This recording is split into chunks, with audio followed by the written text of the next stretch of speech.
Who made you a Mashiach? Shalom, shalom, family. Shalom, all praises, glory and honor to the Most High, the God of Abraham, Isaac, and Jacob. Honoring of his only begotten beloved Son. Another barbershop, chop shop. We broadcast from a secret location. Everybody ain't right, so we had to switch up real quick. You did. All praises, glory, and honor. Y'all see the title, The Rebellion of Jonah. We're going to examine the life of Jonah, the mind of Jonah, and everything. Let me get back to the young gunner real quick, too. I know y'all like, that's ghetto. How he going to be live on the phone? All praise to the Most High, Yahweh, in the name of his only begotten beloved Son. Let's thank the Most High for allowing us to come together on another holy Shabbat and throw down on his word. Honor and humility, STL. The Killsdick Water, STL, Sector of the Nazarene, House of Zion, Homeschool. Everything's in the description box. Thank you for all your prayers and your support. We want to thank our little sister. Look at her. She don't even really say nothing, but right on for allowing us to come chop it up. You feel me? At your residence. 943, who I see up in there, out the mud. Watchman, Shalom, Yakira, Yisrael, Shebrew, I push. What it do, Hebrew? J.A. Judah, young Jeremiah, Shabbat Shalom worldwide to the family. The rebellion of Jonah. Mm-hmm. Dang. What y'all think about when y'all heard about Jonah? What y'all think? First thing that come to my mind is getting ate up. Getting ate up by the fish. Nigga, I put look like you in a Christian church. Why you say that? Because of these dead flowers right there? That's why you say? Yeah, I say, look, I'm in a Christian church. I'm in a kitchen. I ain't no Christian church, man. He teach y'all on your flowers. Nigga, he laughing like a mug. But yeah, what y'all think? What y'all think about when y'all first heard Jonah? Nehemiah, talk to me, y'all. What you think about when you heard Jonah? Jonah. I think about going back. I'm just talking about going back to childhood. You ain't even got to give me the most educated answer you know now. Just think about everything you. The fish, I'm telling you. The fish. Ate about fish. What you say, huh? That's from basic childhood. Fish, basically, you know what I'm saying? You got ate up by the fish or whatever. Well, I read a little bit of it, and what I got from it is somebody who thought they can hide from the Most High or run from him. That was a recent thesis you came up with, recent deduction, because you just read it. No, I ain't just read it right now. I read I was looking for John, and I came across Jonah's, and I was like, well, maybe John's name will come up later in here, like Judah's story, but it didn't. I'm just reading the wrong thing. That's what I say. It's never man's goings of the Most High. It's never the wrong time to read something in the scripture. Jonah gets skipped over a lot, though. You feel me? We asked certain things. I was asking y'all, what tribe is Jonah from? Who in the Worldwide Assembly know what tribe Jonah from? You feel me? I asked around here, ain't nobody know. Somebody was, I don't know, I ain't gonna say nobody. Somebody threw out Benjamin. Was Jonah a Hebrew Israelite? And if he was, what tribe was he from is the question. All right, Shabbat Shalom, Mina J, Paris Lockhart, what it do, Hebrew? My Jamaican brethren, Howard Brown, what it do, Hebrew? Kawhi Yisrael, Shabbat Shalom. Yeah, he tried to run, but ain't no running from y'all. Hey, do me a favor, Nehemiah, grab me that 1 Samuel 15. 1 Samuel 15, where we're going to go first. One brother say Manasseh up in here. Okay, Sector of the Nazarene. I just said 1 Samuel 15, 22. Sector of the Nazarene, that's Akti. That's Akti out of not Naptown, but out of Tennessee. He said Manasseh. J.A. Judah say Zebulon. 1 Samuel the 15th chapter. I need verse 22 and 23. Read 22 first. All right, y'all, we're going to 1 Samuel 15th chapter, and we're going to read verse 22 first. All right, 1 Samuel, y'all give me a 7 when y'all get there up in the chat group. Again, the name of the class is The Rebellion of Jonah. Yeah. You feel me? And when you be going through your Jonah in your life, once we get to the end of the story, you can always, when you're dealing with the Bible, apply it to yourself. You feel me? You can take something that the heathen call it extrapolate. Take something from the story and like pull every possible detail out of it. You kind of like put yourself in the story. Mm-hmm. Like, dang, the Most High told me to go over here to Antarctica and go tell everybody in Antarctica, y'all going the hell off. Y'all better repent for the Most High destroy this place. Would I allow feelings and emotion to override what I know I'm supposed to do? That's what we're supposed to learn from situations. Everybody want to argue. Did he really get swallowed by a fish? Was it a big fish? Was it a whale? What is a whale? It's a big fish. That's impossible. He was in the stomach for 3, and you start taking everything out of it that you really don't need to take out of it. What you really need to trip off of, he was called, he rebelled. And thank the Most High ain't kill him in his rebellion. He still allowed him to, you know what I'm saying? But he had to go through, he had to be cut off as if he was dead for a minute. All right, so I need 1 Samuel 15 chapter, verse 22. Can I be heard in the worldwide chat? Throw a 7 up in that deal. Yeah, verse 22. Throw a 7 up in there if I can be heard. We in 1 Samuel 15 chapter and 22nd verse. I'm seeing 7s. We all good. We all good. Okay. Let's get it done. Mm-hmm. And Samuel said, have the Lord as great delight in burnt offerings and sacrifices as in obeying the voice of the Lord? That's a question. Behold, to obey is better than to sacrifice, and to hearken than to fat of rams. Than the fats of rams. So it's better to listen to the Most High than the animal got to die because you transgress. You feel me? He's like, obedience is better than sacrifice.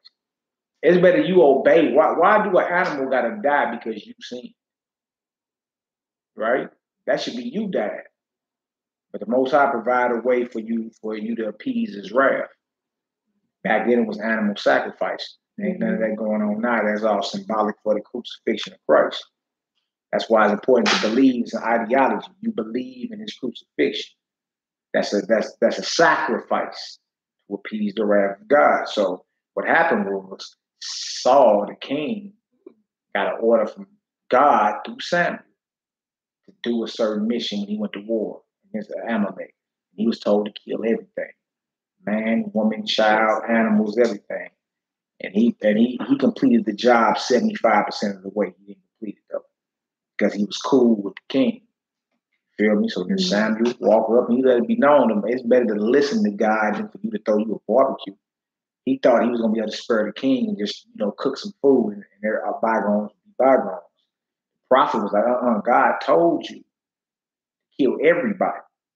You know what I'm saying? They wicked. They was coming at y'all when y'all was coming out of Egypt. They was trying to destroy y'all. Now I have delivered them into y'all hands. Kill everything. You feel me? He rebelled. He killed majority, but not everything. So then Samuel, the prophet of God, told the king of God, you tripping. He did. What else to say? For rebellion is as the sin of witchcraft. Anything to get you off the order that God gave you is you rebelling. It's sorcery, it's seduction, it's witchcraft.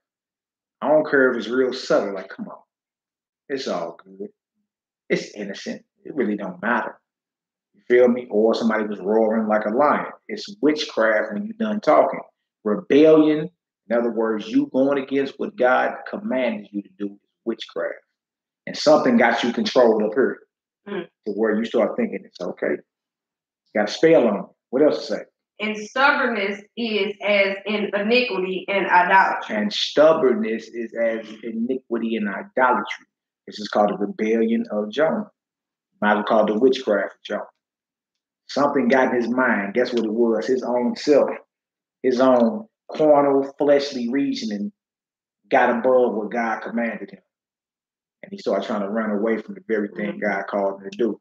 So when you're going through your Jonah, when you receive an instruction from the Most High, you feel me? You're supposed to read this story right here and learn from it. All right, I'm gonna give me a witness. Romans 15, real quick. Romans 15:4. Romans 15:4. You're supposed to pay attention or take heed to things that were written aforetime. Things that were written aforetime. All right. Shabbat shalom to the worldwide family. Barbershop, chop shop, broadcasting from an undisclosed location. You did all praises, but y'all see it, the rebellion of Jonah. The rebellion of Jonah. Chantel Prescott, shalom, Shebrew, August Dream, Shabbat shalom, Mikael, business bread. Romans 15:4. Administrator Poppy Shoe. These she-bulls be on it up in there. Yeah, Romans 15:4. For whatsoever things were written aforetime were written for our learning. So whatever was written aforetime, including in Jonah, that was written. So we're supposed to read the story of Jonah and be edified off that, and learn from it. See that? Whatever was written aforetime, whatever you read in the Bible, it's supposed to be an example of you either to what to do in righteousness or to stay away from the wickedness. So you could read something in this story of Jonah and take it and apply it to your life. All right. Whatever was written aforetime was written for our learning. Right? Go ahead. What else to say? That we through patience and comfort of the scriptures might have hope. That we through patience and comfort of the scripture might have hope. So when we read this, let's find the hope in it. Let's find the comfort in it. You understand? Because the Most High commands all of us. How many times have you been in rebellion? How many times have he commands you to do something and your own personal reasoning got a bud in it? You start making excuses. Right? You don't want to be cut off as if dead. Jonah was cut off from the dead for 3 days and 3 nights. Can you imagine being cut off? All because you rebelling, huh? So whatever was written aforetime was written for our learning. All right, 2 Peter, second witness, 2 Peter 3, 2 Peter 3, 1 and 2. And then let's get into this story. We're going to read about Jonah, then we're going to read about another brother. Another prophet of God, 2 Peter 3, 1 and 2. 2 Peter 3, 1 and 2. Y'all give me a 7 when y'all get there. 2 Peter 3, 1 and 2. 2 Peter 3, 1 and 2. The rebellion of Jonah.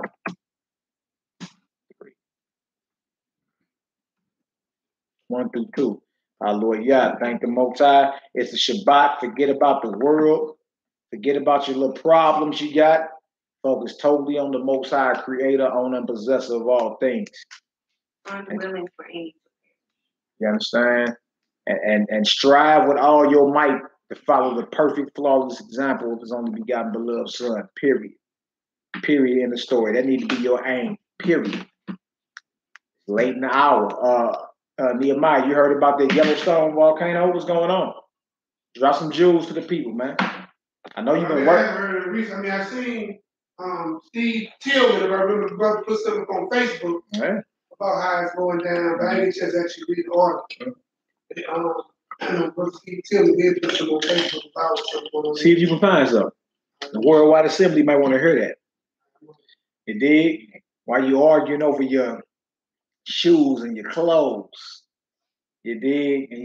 And whatever else, your social status. What's really going on? Ada Robinson, Shabbat Shalom family, Shabbat Shalom, the rebellion of Jonah. We first read rebellion is as the sin of witchcraft. If you rebel against or from the Most High, you might as well have been seduced. You got a spell on you, what's called demons. Right? Then we know about Jonah, so we went to Romans 15 and 4 and went and showed how that whatever was written aforetime was written for our learning. So when you read this Bible, learn from it, apply it to your life. Period. No matter what story you read, you can get something about it. All right, this is the second witness of Romans 15 and 4. What does it say, Hebrew? This second epistle, beloved, I now write unto you, in both which I stir up your pure minds by the way of remembrance. By way I stir up your, what kind of minds? Pure minds, right? By way of remembrance. He's making you remember something. All right, this is a man that actually walked with the Messiah himself. All right, go ahead. That ye may be mindful of the words which were spoken before by the holy prophets. Yeah. And of the commandments of us, the apostles of the Lord and Savior. Did you see that? So he said, be mindful of the words which were spoken unto you by the holy prophets. Where you find that at? Where the holy prophets at in the Bible? In the Old Testament. Jonah was in the Old Testament. Jonah was a prophet of God. He decided to rebel. Thank the Most High that, he ain't kill him in his rebellion. Feel me? So let's get into the 2 Peter 3, 1 and 2. Yeah. Yeah. So what you got over there, Nehemiah? Talk to us. Bless us with your understanding, brother. Oh, praise the Most High. Shout out to Brother Tillman who brought it to my attention, but I didn't get a chance to get on it today. It says Yellowstone volcano lake 100-foot fish sparks urgent heart closure because of the fear of landslide. And John Kraken, a Wyoming-based national park, has proper officials to shut down areas from tourists in case of landslide. Now, y'all know Yellowstone Park. Y'all ever seen the movie 2012? That was that volcano that went off inside the United States. Woody Harrelson was up on that peak or whatever. 2012, Yellowstone volcano was erupted. The activity is getting worse and worse now. That's what he's reading about. It's just what's the date of that article right there? You read. July 19th, 2018. Today is the 20th. This was yesterday. What did it say? 100-foot fissures? 100-foot fissures for urgent part. Openings in the volcano, 100 feet. Oh, wait, this is serious. Right here in the good old United States, huh? You know what? There's a movie on Netflix. I think it's called How It Is. It got yes, I watched it last night. I think it's called How It Is. I don't show what happened. The smoke cloud, the way you had the ash falling like Pompeii, it kind of lets you lead off to either nuke went off or volcano went off. Right. Yeah, real talk. I started watching it last night, but I didn't get to watch all of it. I can kind of see how it looks like a volcano.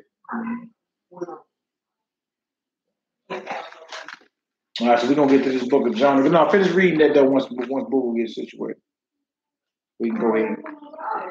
U.S. news site affiliated with NBC reported a 100-foot-long fish has prompted closing of part of Grand Teton National Park. Grand Teton National Park said in a statement, the hidden falls and inspiration point areas are currently closed due to elevated potential for rockfall. The area was closed to protect human safety on July 10th after expanding cracks and rock buttress or buttress was detected. So basically saying in a nutshell, Yellowstone volcano is starting to show more and more activity. They got 100-foot fissures, 100-foot openings. They closing. That's one of the major tourist attractions in the United States, Yellowstone Park. You feel me? That deal was starting to heat up just like over in Hawaii. You feel me? The end of days is close. So I'm studying holy notes. You say what up? There's one volcano can go active. You understand the earth is always moving and safe. So one volcano working, another volcano needed can go work. You know what I'm saying? So they all connected, like the arteries and veins in your body, basically. It's like your land mass, you get the level, come up, cool, fast, forward. Hey, look at the lock, doctor. What up, Trish? Shabbat shalom. All right, let's get into Jonah. Jonah, the first chapter. All right? Let's get some understanding. Who was Jonah? Right? Who was Jonah? And how do we apply this story to our life? How do we become better, devout servants of the Most High? By learning from the mistakes of Jonah. One thing you can always do with the Bible is do what's called psychology. You can do a psychological review. You're reading Jonah's file after it's like Jonah sitting on your couch. You're reading his file. Pull up the file of Jonah. What was you thinking?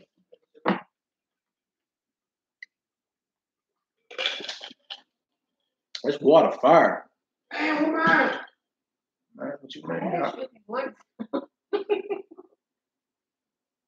Secret locations are be blown up. Up in here. All good. All right, so we in the book of Jonah. We in the book of Jonah. Again, it's the Shabbat. Barbershop, chop shop from an undisclosed secret location underground. And so we in the underground bunker, getting it in. All right, let's get it done. Now, going first.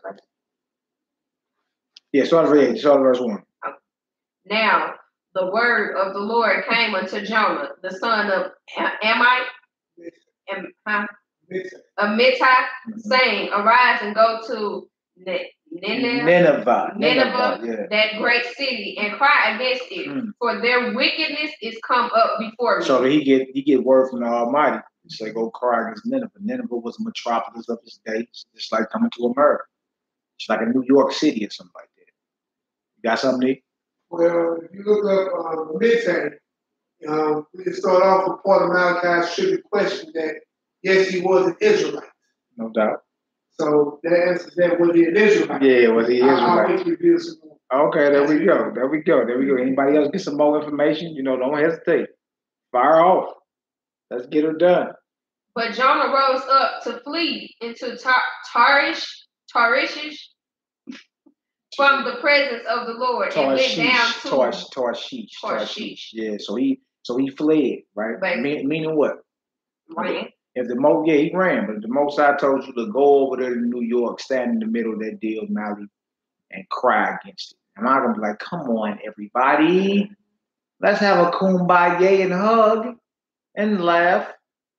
Most High tell me to go cry against something. Y'all think I'm there to be diplomatically correct? Am I trying to be like?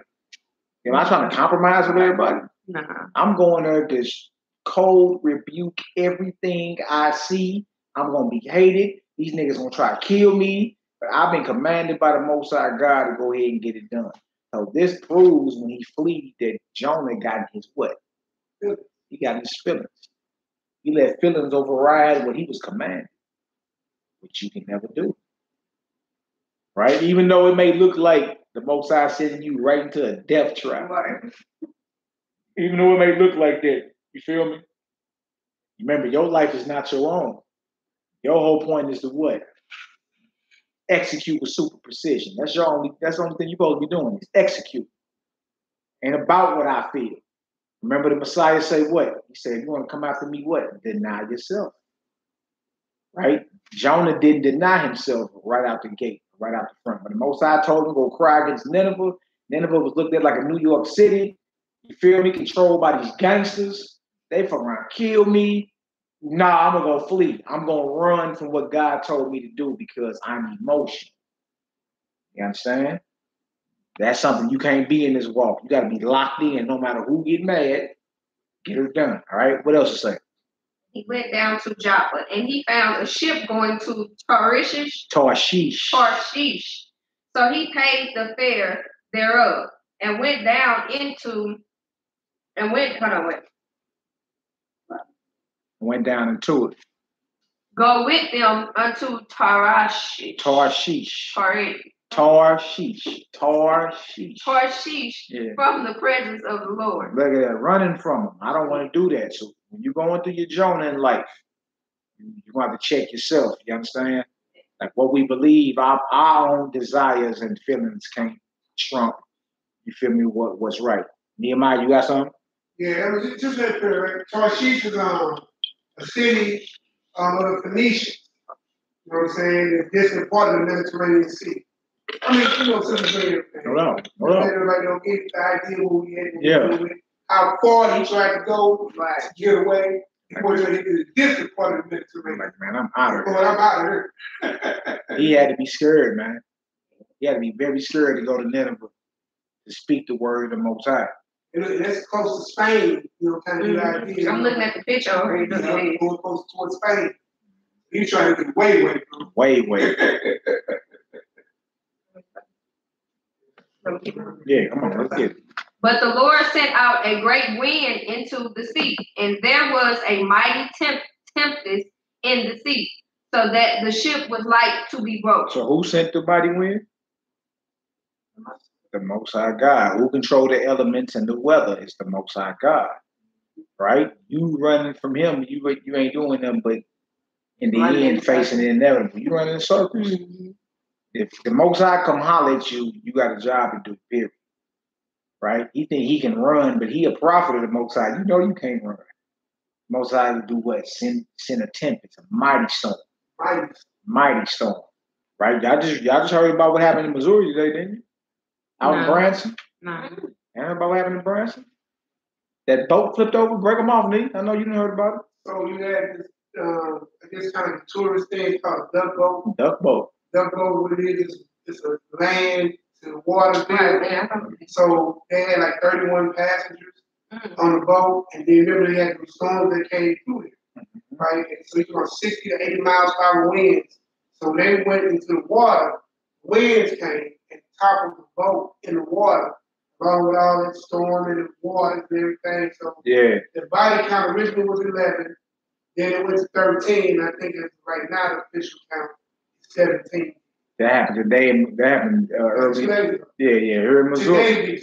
It was going over today early in the news this morning. I'm like, dang, all them people went out there just to have some fun and get on a boat and just do some tourist type stuff. What is it, 15? 17 of them ended up dying out of 30 of them. 31. Feel me? That's how that tempest, that storm just came through. That was at 68 miles per hour. Yeah. Sent to the judgment that quick. Sent to the judgment that quick. Yeah, we in the book of Jonah. We in the book of Jonah, chapter 1. Read that verse 4 again. But the Lord sent out a great wind into the sea, and there was a mighty tempest in the sea, so that the ship was like to be broken. Very powerful. Come on. Then the mariners was afraid and cried, every man unto his God. Those people believing in different stuff. God. Everybody in the ancient world didn't worship our God. And cast forth the wares that were in the ship unto the sea, to lighten it of them. But Jonas was gone down into the side of the ship, and he lay and was fast asleep. So they started throwing certain things overboard. Maybe it's because we got this on here. The storm is coming. Because if you believe in a certain god or a pagan, you start tripping off Poseidon and Zeus and these different little gods or whatever. Like, what god is angry to where our ship is almost broken? That's what the pagans are thinking. But Jonah, the one that's sent by the Most High, that's running from him, he down here asleep. Come on. So the shipmaster came to him and said unto him, what meanest thou, O sleeper? Arise, call upon thy God. If so be that God will think upon us that we perish not. And they said, everyone to his fellow, come and let us cast lots, that we may know for who caused this evil is upon us. So they cast lots, and the lot fell upon Jonah. Yeah, it was a way they used to throw, like, people look at it today like throwing dice or whatever. Yeah. You feel me? However the rocks or the dice fall, you know the wheel of the Most High. You understand? We cast lots too in the book of Acts. The priests in the Bible cast lots when it came out of certain decisions. You see, these heathens was doing the same thing. Lots fell on Jonah. So they like, hold on, this is happening because of you. All right, go ahead. Then said they unto him, tell us, we pray thee, for whose cause this evil is upon us. What is thy occupation? And whence comest thou? What is thy country? And of what people art thou? And he said unto them, I am Hebrew. I am a who? Hebrew. I am a Hebrew. I fear the Lord, the God of heaven, which have made the sea and the dry land. Then were the men exceedingly afraid, and said unto him, why hast thou done this? For the men knew that he fled from the presence of the Lord, because he had told them. Then said they unto him, what shall we do unto thee, that the sea may be calm unto us? For the sea rocked and was tempestuous. Very strong, very windy. They're like, well, okay, you the reason why this is happening. So what we need to do to you? You see? Come on. And he said unto them, take me up and cast me forth unto the sea. So shall the sea be calm unto you. For I know that for my sake the great tempest is upon you. He had to just keep it real. You understand? Like, look, y'all want this to be calm, y'all gonna have to throw me head first overboard. So he was like him. Yeah, get me out of there. I'm the reason why it's happening. He's owning up to what it is he's running from. So he rather had died than to go to the Then to let everybody die. Not at first. Yeah. Not at first. Not at first. At first he wanted to get away because he knew death most likely would be overtaken. But being that she got these men there, and he don't want to be held responsible for the death of all these men. Yeah. Okay, no, true. Yeah. I read it. Yeah. So all y'all don't die, throw me clean off this ship. Nevertheless, the men rowed hard to bring it to the land. But they could not, for the sea wrought and was tempestuous against them. Therefore they cried unto the Lord and said, We beseech thee, O Lord, we beseech thee, let us not perish for this man's life. Look at that. Y'all pagans don't even worship our God. Shalom. Y'all pagans don't even worship the God of heaven. Now they call him the Most High. And lay not upon and lay not upon us innocent blood, for thou, O Lord, hast done as it pleases thee. So they took up Jonah and cast him forth unto the sea, and the sea ceased from her raging. Then the men feared the Lord exceedingly, and offered a sacrifice unto the Lord, and made vows. Wow. Yeah, just that quick. Just soon as he gets showing he the problem, as soon as he go overboard, everything go calm. And it happened so powerful that they end up fearing the Most High. They did an offering to him, vows, meaning vowing to worship him, follow him, be obedient, right? Go ahead. Now the Lord had prepared a great fish to swallow up Jonah. And Jonah was in the belly of the fish 3 days and 3 nights. So what we end up just from that first chapter is the Most High called you. You can deny that and run from that. You feel me? And then eventually you're going to have to come to terms of what this thing is. It's because of me. No sense of all y'all dying, throw me overboard. Right? And then the Most High prepared a great fish to swallow him up. So Jonah's dead at this point. He's basically cut off from the living. All because he wanted to run from what was inevitable. You understand? If the Most High tell you to go cry against the city, you better get on out there and cry against that city. You feel me? There's no reason for everybody else to be affected because you decide to not pick up the phone or answer the call the Most High called you to do. Feel me? It's very detrimental. Now, whatever was written aforetime was written for our learning, right? We learn from this because you're going to get an order from the Most High that you're going to second think or second guess about. You understand? It happens all the time. You're going to get something you're going to second guess. You feel me? And then certain carnal reasoning start overriding certain things. But we in America. Well, you know, we in slavery. We don't know. God knows my heart. You know why? You feel me? Like you don't want to be in a position where you just always making excuses to not do what you commanded. That's what Jonah did. He feared man more than he feared God. Feel me? It almost cost him his life. Let's get her done. Let's get into chapter 2. Then Jonah prayed unto the Lord his God out of the belly's fish. Out of the fish's belly. Yeah, out of the fish's belly. Yeah. And said, I cried by reason of my affliction unto the Lord, and he heard me. Out of the belly of hell cried I, and thou heardest my voice. No, he said out of the belly of hell or the grave. Hell is Sheol in the scriptures. It means grave as well.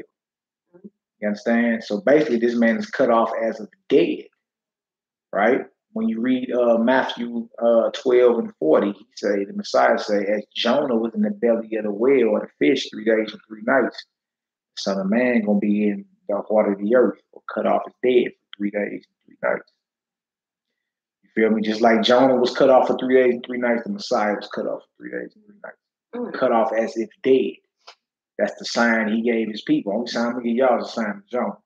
Jonah was cut off for 3 days and 3 nights. You feel me? The Son of God will be too. Wow. All right, go ahead, Hebrew. For thou hast cast me into the deep, in the midst of the seas and the floods. Compass me about. All thy billows and thy waves passed over me. Then I said, I am cast out of thy sight, yet I will look again towards thy holy temple.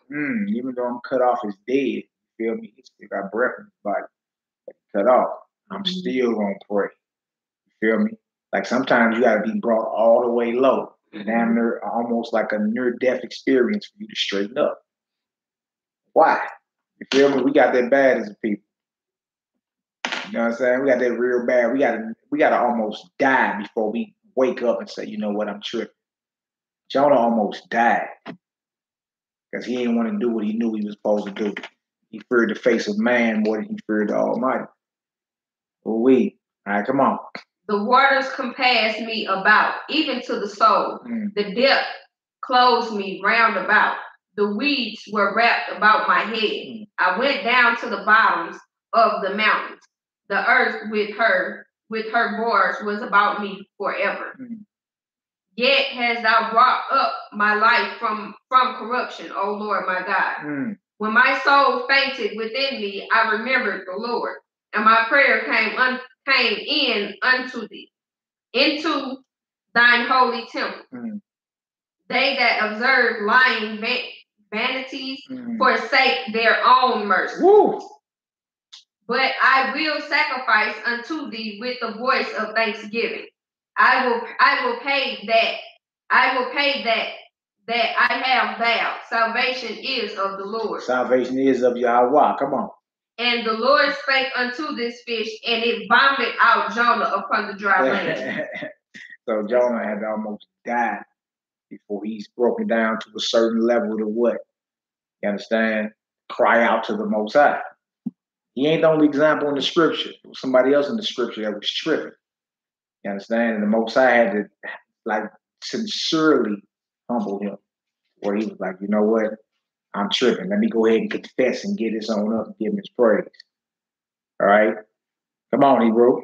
And the word of the Lord came unto Jonah the second time, saying, Arise, go unto Nineveh, that great city, and preach unto it the preaching that I bid thee. You see that? So it's the same order he had from the beginning.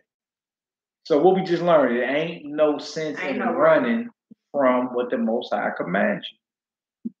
Feel me? Get it done. Because if he don't kill you, when you have a life-changing experience, you understand? When you finally sober up, guess what the order's still going to be? What he told you from the jump. There ain't nothing changing. Get it done. Get it done. All right, go ahead. So Jonah arose and went unto Nineveh according to the word of the Lord. Now Nineveh was an exceedingly great city of 3 days' journey. Yeah, this is a major. It's not like Grant's Farm or some little smaller town you rode through. Feel me? This was a great city of his day. Notice it said a 3 days' journey, right? Go ahead. And Jonah began to enter into the cities a day's journey. And he cried and said, Yet 40 days, and Nineveh shall be overthrown. 40 days, and Nineveh shall be overthrown. Feel me? Now, when somebody heard the messengers of God talking like that, that's frightening everybody. Can you imagine? This is a metropolis of his day. Everybody moving around, hustling everywhere, very prosperous. Everybody's rich. And you see this Hebrew walk up in the midst of y'all, and he ain't talking the funnies. He ain't talking funny with you. 40 more days, and this place is marked for judgment. You see the message God give out. It ain't even, rarely is it flowers and everything's exuberance and feel good. Most High bringing the judgment, but he always warned. If you that warning, 40 days and this place is getting wiped off the annals of world history. Unless y'all turn from me. Wow, go ahead. So the people of Nineveh believed God and proclaimed a fast. Proclaimed what? A fast. Come on. And put on sackcloth, from the greatest of them even to the least of them. For word came unto the king of Nineveh, and he arose from his throne, and he laid his robe from him, and covered himself with sackcloth, and sat in ashes. And he caused it to be proclaimed and published throughout Nineveh by the decree of the king and his nobles, saying, Let neither man nor beast, herd nor flock taste anything, let them not feed nor drink water. Y'all heard it? But let man and beast be covered with sackcloth and cry mightily unto God. Yea, let them turn everyone from his evil way and from the violence that is in their hands. See, so with fasting comes repentance. They covered the animals. The animals can't eat nothing either. No water, no food, no nothing. Everything getting sackcloth, which means rags. You understand? And with that, everybody had to confess and turn from being evil. Other than that, what you fasting for? Right? This is what the Most High requires for him to stay his judgment.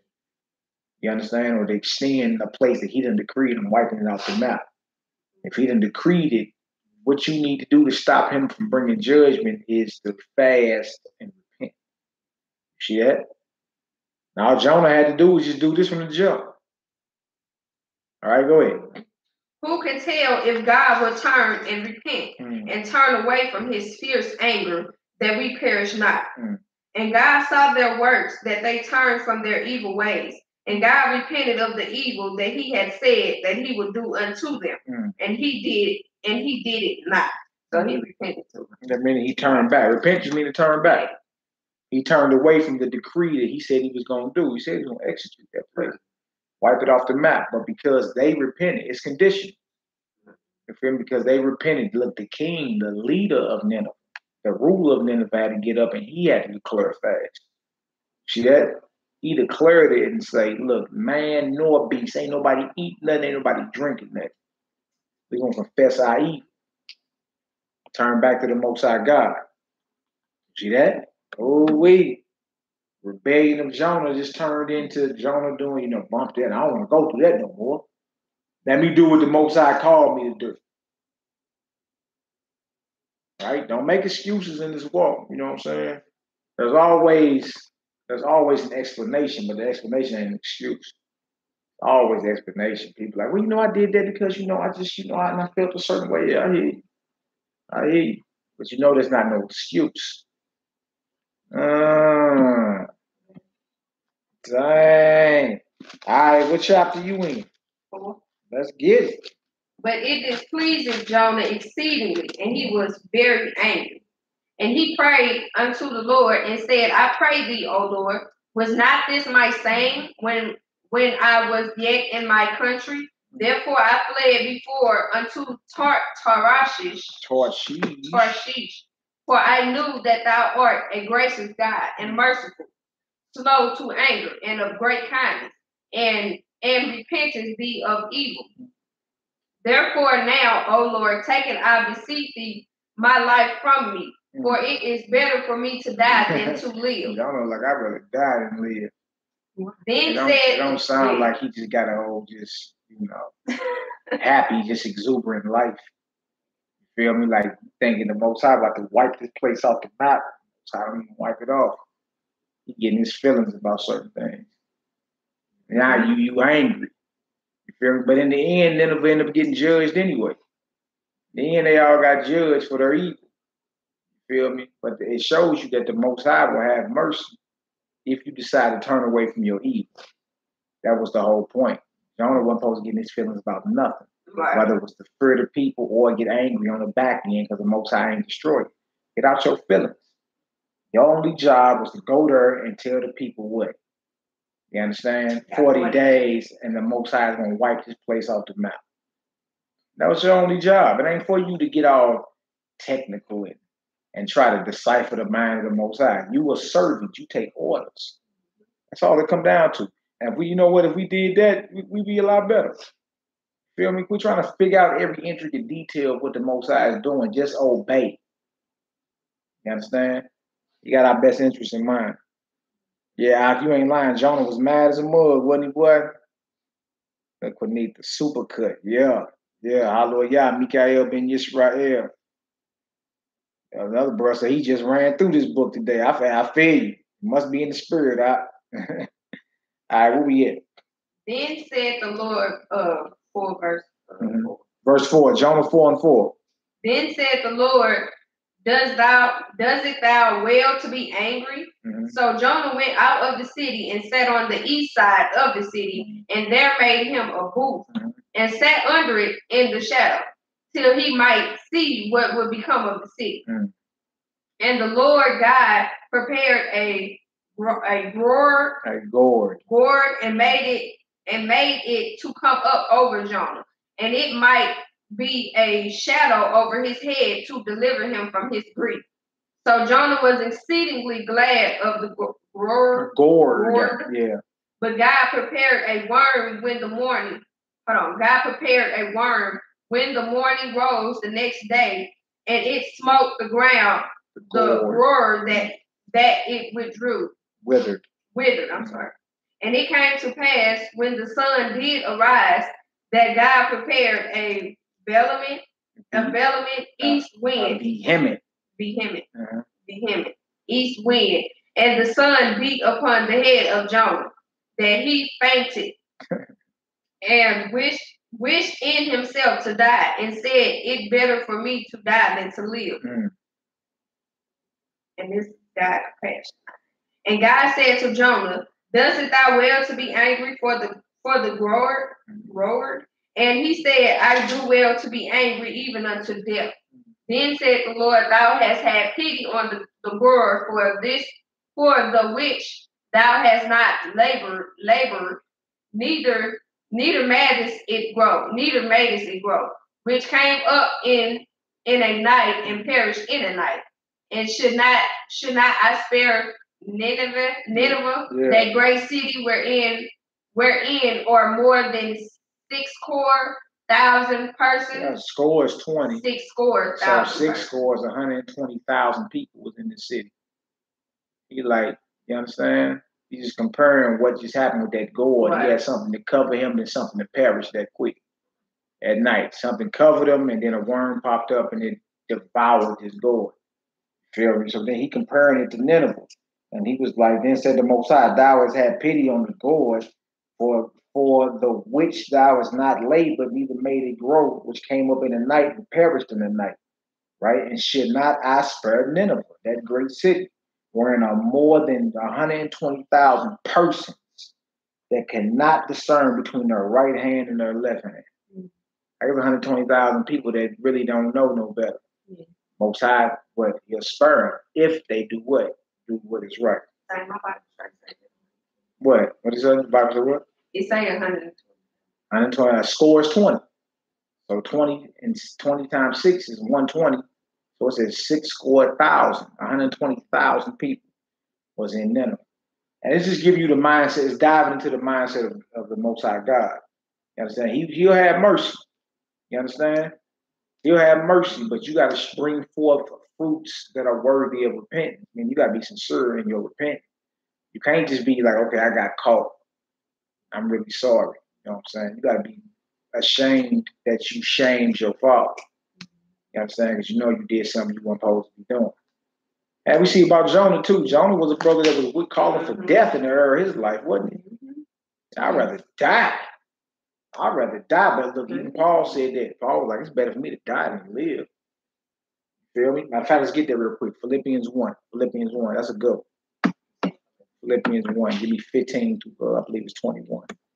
Same thing that Job was saying, Paul was saying. Yeah, Philippians in the New Testament. Same thing. Philippians, the first chapter. Philippians is in the New Testament.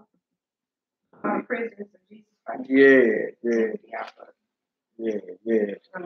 He started 15. Philippians chapter 1, verse 15 to 21. How the family doing out there? Shabbat Shalom, family. Shabbat Shalom. Another barbershop, chop shop. You said what? You good? What's wrong with you? Another barbershop, chop shop, broadcasting from an underground bunker. You feel me? We getting it in. All praises. Good to see the family. Thank the Most High for another Sabbath, another Shabbat. Forget the world, forget your problems. We'll catch back up with the world tomorrow. All right. Next we're going to is Philippians, and then we're going to get into Daniel, the 4th chapter. We got a few scriptures I just want to hit on the rebellion. Basically the same thing. Don't rebel against the Most High. Don't run from your calling. You might as well embrace it. You know what I mean? The only reason you don't really want to fulfill it is because you're tripping off what others probably going to say about you. You understand? For the most part, or some type of threatening going on, bodily harm, whatever. But if you like, look, I don't care nothing about none of that. I got to tell and I got to do what the Most High commanded me to do, period. It don't matter. The brother Paul was stoned. They saw him give up his last breath. They thought he was dead. He came right back and faced those men. As soon as he healed up, he came right back to him and was speaking the same exact thing. That's a radical mindset to have for most of the day. Like if he was out there teaching people about Israel, you got shot doing it. You know, your people gonna tell you, baby, like, look, enough's enough. I know you believe in God, baby. I know. It's time to come on home, eat your chicken noodle soup. Get your thermometer, tuck you on in, rub some Vicks Vapor Rub on your chest, you know, just but it's time out. You're going a little bit too hard now, son. Going a little bit too hard now, baby. Yeah, you're gonna get all that. But these men kept going. All right. That's right. I fear the one that can destroy both the body and the spirit. All right, we're in the book of Philippians. Philippians, the first chapter, we're going to start around verse 15. And he said the same thing that Jonah was saying. It's better for me to die, actually. Better for me to die. Now, if you can't control a man with death, you can't control it. You feel me? Money, fear, or shame.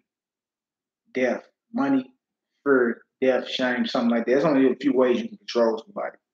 Now, if you took the fear of death off the table, you're like, damn, he don't even care if we kill him. Now you're a threat. You understand? Because you can't be controlled. So he's saying, look, I'm better off dying. That's what he said. I'm better off laying it down. Feel me? So this right here is Philippians, first chapter. Philippians chapter 1, we're going to start around verse 15. Okay. For perhaps he therefore departed for a season, that thou shouldest receive him forever. Not now as... No, that's for you in the field. Philippians. Man, what is this thing? Yeah, you want to get together, bro. You all good.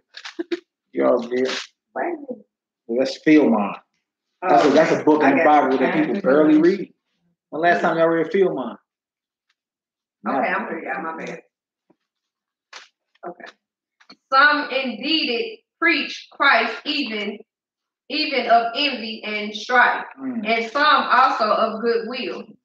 The one preach Christ of contention. Jump back to verse 12 for 12. Let's go back to verse 12. Okay. Verse 12. But I would ye should understand, brethren, that the things which happened unto me have fallen out rather unto furtherance of the gospel. These are the things that have happened to me is to further the gospel. Like Paul was getting locked up, beat, stoned by the things he was going through. He was being persecuted on every level. He just was like, the things that are happening to me that y'all hearing about, it's happening to me to the furtherance of the gospel. Me and the gospel still got to be pushed. Just because I'm getting afflicted or I'm going through my tribulation don't mean this truth stop. Feel me? All right, go ahead. So that my bonds in Christ are manifest in all the places and in all other places. His bonds. See that? Man was locked up. He was in jail. You feel me? He was sick at times. He was plagued in the body. Shipwrecked. Beaten. But he still had to get it done. All right, go ahead. And many of the brethren in the Lord, waxing confident by my bonds, are much more bold to speak the word without fear. You see? He was like, they wax bold because they see what I'm going through, so it gives the other brothers confidence. Like, he going through it and he ain't dead.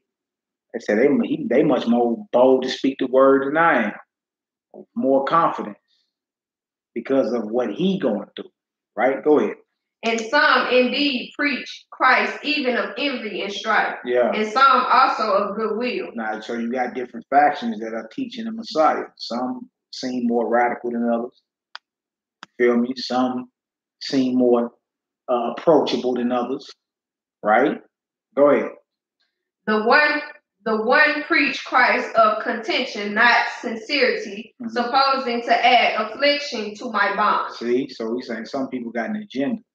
But they thinking you being that radical going to add affliction to what I'm already going through.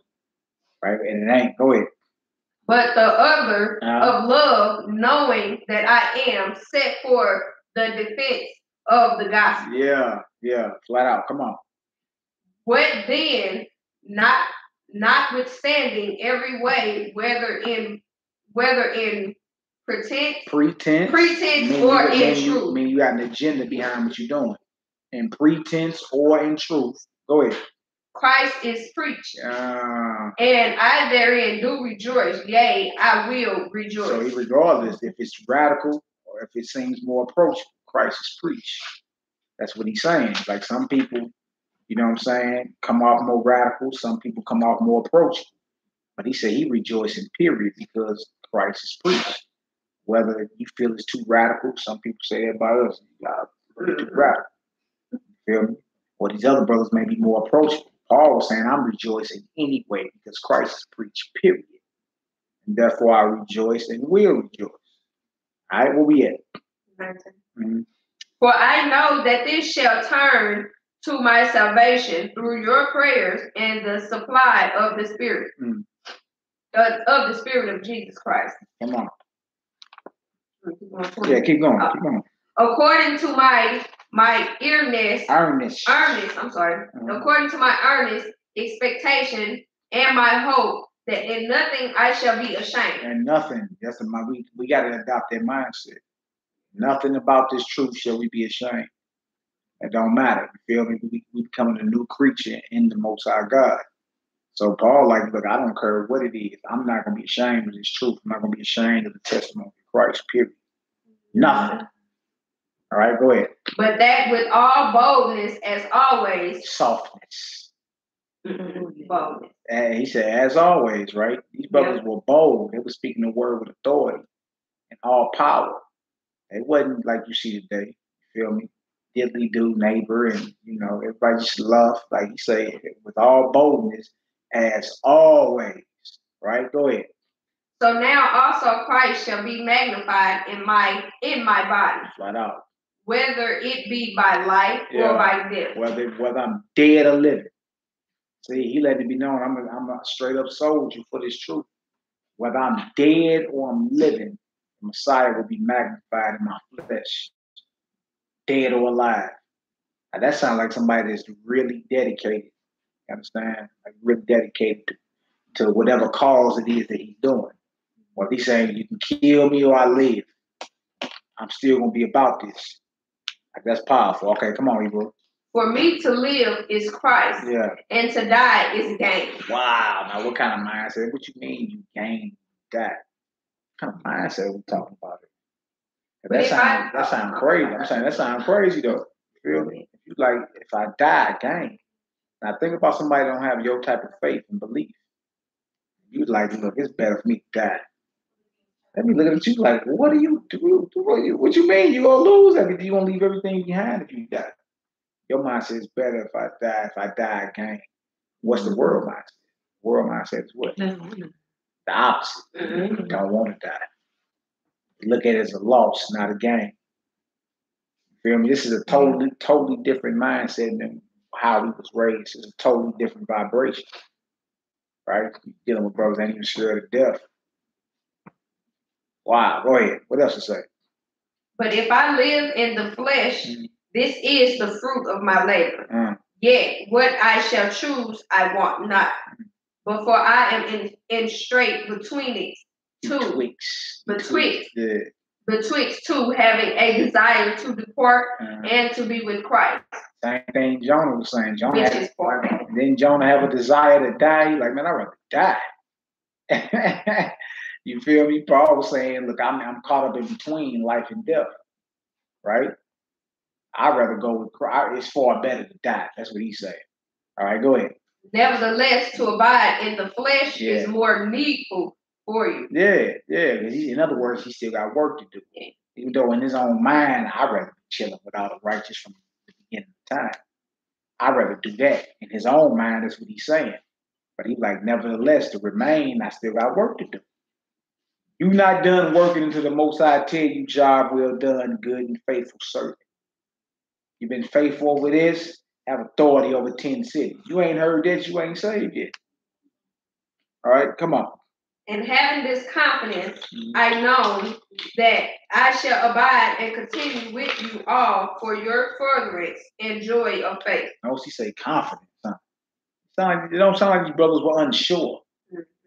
Right? They go this hard and to tell you that, look, for me, death is gain. For me, to die is better. You feel me? And then he bold with it, confident. You feel me? Same type of brother. He has spiritual powers. And I was like, man, look, I'd rather go rest with all the righteous, but I still got work to do. All right, what else to say? That your rejoicing may be more abundant in Jesus Christ for me by my coming to you again. Only let your conversations be as it becometh the gospel of Christ. See, so what's supposed to be coming off your mouth? Yeah. Gossip or gospel? Gospel. No gossip, huh? No tale-bearing, no slandering. Only y'all should highlight that verse right there. Right? Whenever your conversations seem to be getting too worldly, and you understand, that should echo in your mind. Only let your conversation become as the gospel of Messiah. You see? What else to say? That whether I come and see you or else be absent, I may hear of your affairs, that ye stand fast in one spirit, with one mind, striving together for the faith of the gospel. Striving means fighting. Fighting together for the what of the gospel? For the faith of the gospel. It's a spiritual war you in. If we say two-stepping together, striving together. What else to say? And in nothing terrified by your adversaries, which is to them an evident token of perdition. Which means destruction. You say, look, don't be scared of your enemies. Don't be scared of your enemies, your adversaries, because the worst they can do to you is kill you. The worst they can do to you. But he just told you, if that happened to him, that's game. He just told, like, you doing me a favor, you take me up out of it. You feel me? So again, even in this type of mindset, we talking about getting close to the Most High, tapping into His Spirit and all that. Can't be scared of man. Well, our fear is reserved for the Almighty. It ain't reserved for nobody else. Our fear is reserved for the Almighty. Nobody else. That's why He say, don't be afraid of your adversaries. For them, it's an evident token of destruction. It's an evident token of destruction. You feel me? Nothing afraid of your adversaries. What else to say? And nothing terrified. Oh, wait. But to you of salvation and that of God. For unto you it is giving in the behalf of Christ, not only to believe on Him, but also to suffer for His sake. Having the same... Hold on. Read past that too fast. Hey, so you're not only called to believe on Him, but to suffer, it says. You feel me? Like your body is not your own. Spirit is not your own. Everything that you think you have was given to you on the loan. It's loaned out to you. You understand? It was a gift actually given to you that you got to give an account of one day. See that? So if that's what it is, He's letting you know the mindset that we ought to be in, right? Totally different mindset than today. Totally different mindset. Somebody would think you talking suicide if you was around here talking like this brother was talking 2,000 years ago.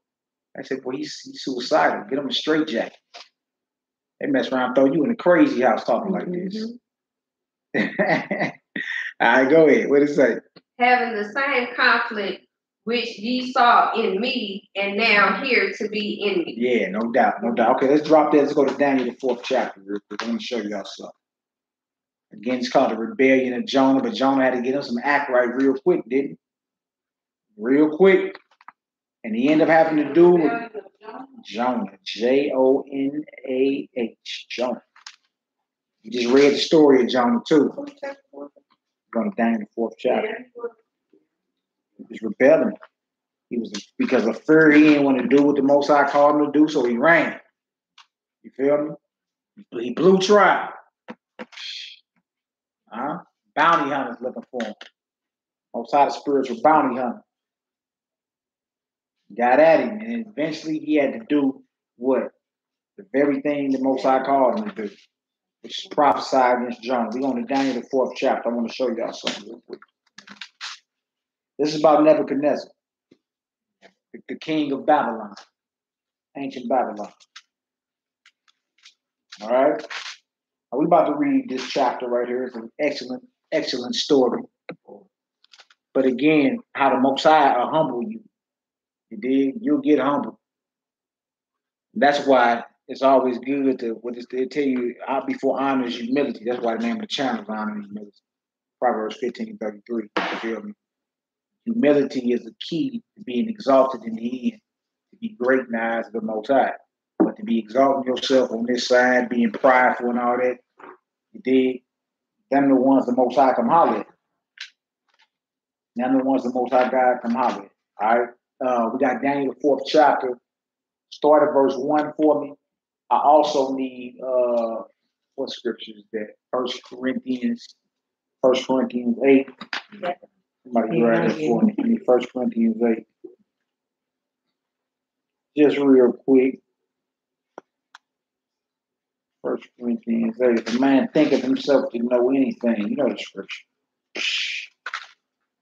If knowledge puff up, you start thinking you know a little something. You dig? Man. Most High come holler at you. Because.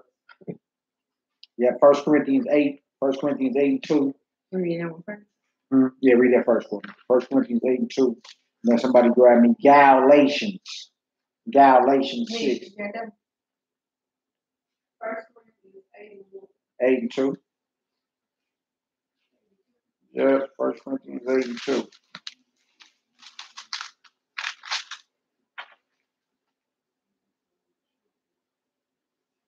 And then the second witness is Galatians 6 and 3. Yeah. Not only to believe on the Messiah, but to suffer. Man, Most High call you to do a job, go do it, even if it look like you're staring death in the face. Gotta go get that done. In the end, if he don't kill you, you're going to end up doing the very thing he calls you to do anyway. You do shalom, Shabbat shalom. You end up doing the very thing if he don't kill you for rebelling is witchcraft. If he don't take you out for rebelling, eventually you're going to do the very thing he told you to do anyway. That's what Jonah did. He told him, go to Nineveh, cry against the city. He ran.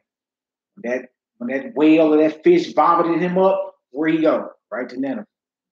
Went in there and told him 40 days and y'all get wiped off the map. So basically, free will. You got to do it. If you don't do it, you're marked for death. Jonah was cut off as a dead. He called the belly of the fish hell. The grave. The grave. He was cut off as dead for 3 days. And vomited out. You feel me? You ain't got no time to take no shower, no nothing. Get on over there and prophesy. All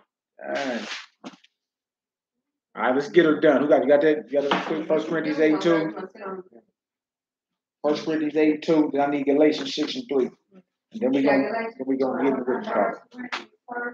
1 Corinthians 8 and 2, and then somebody grab Galatians 6 and 3. It's back to back. It's just 2 witnesses.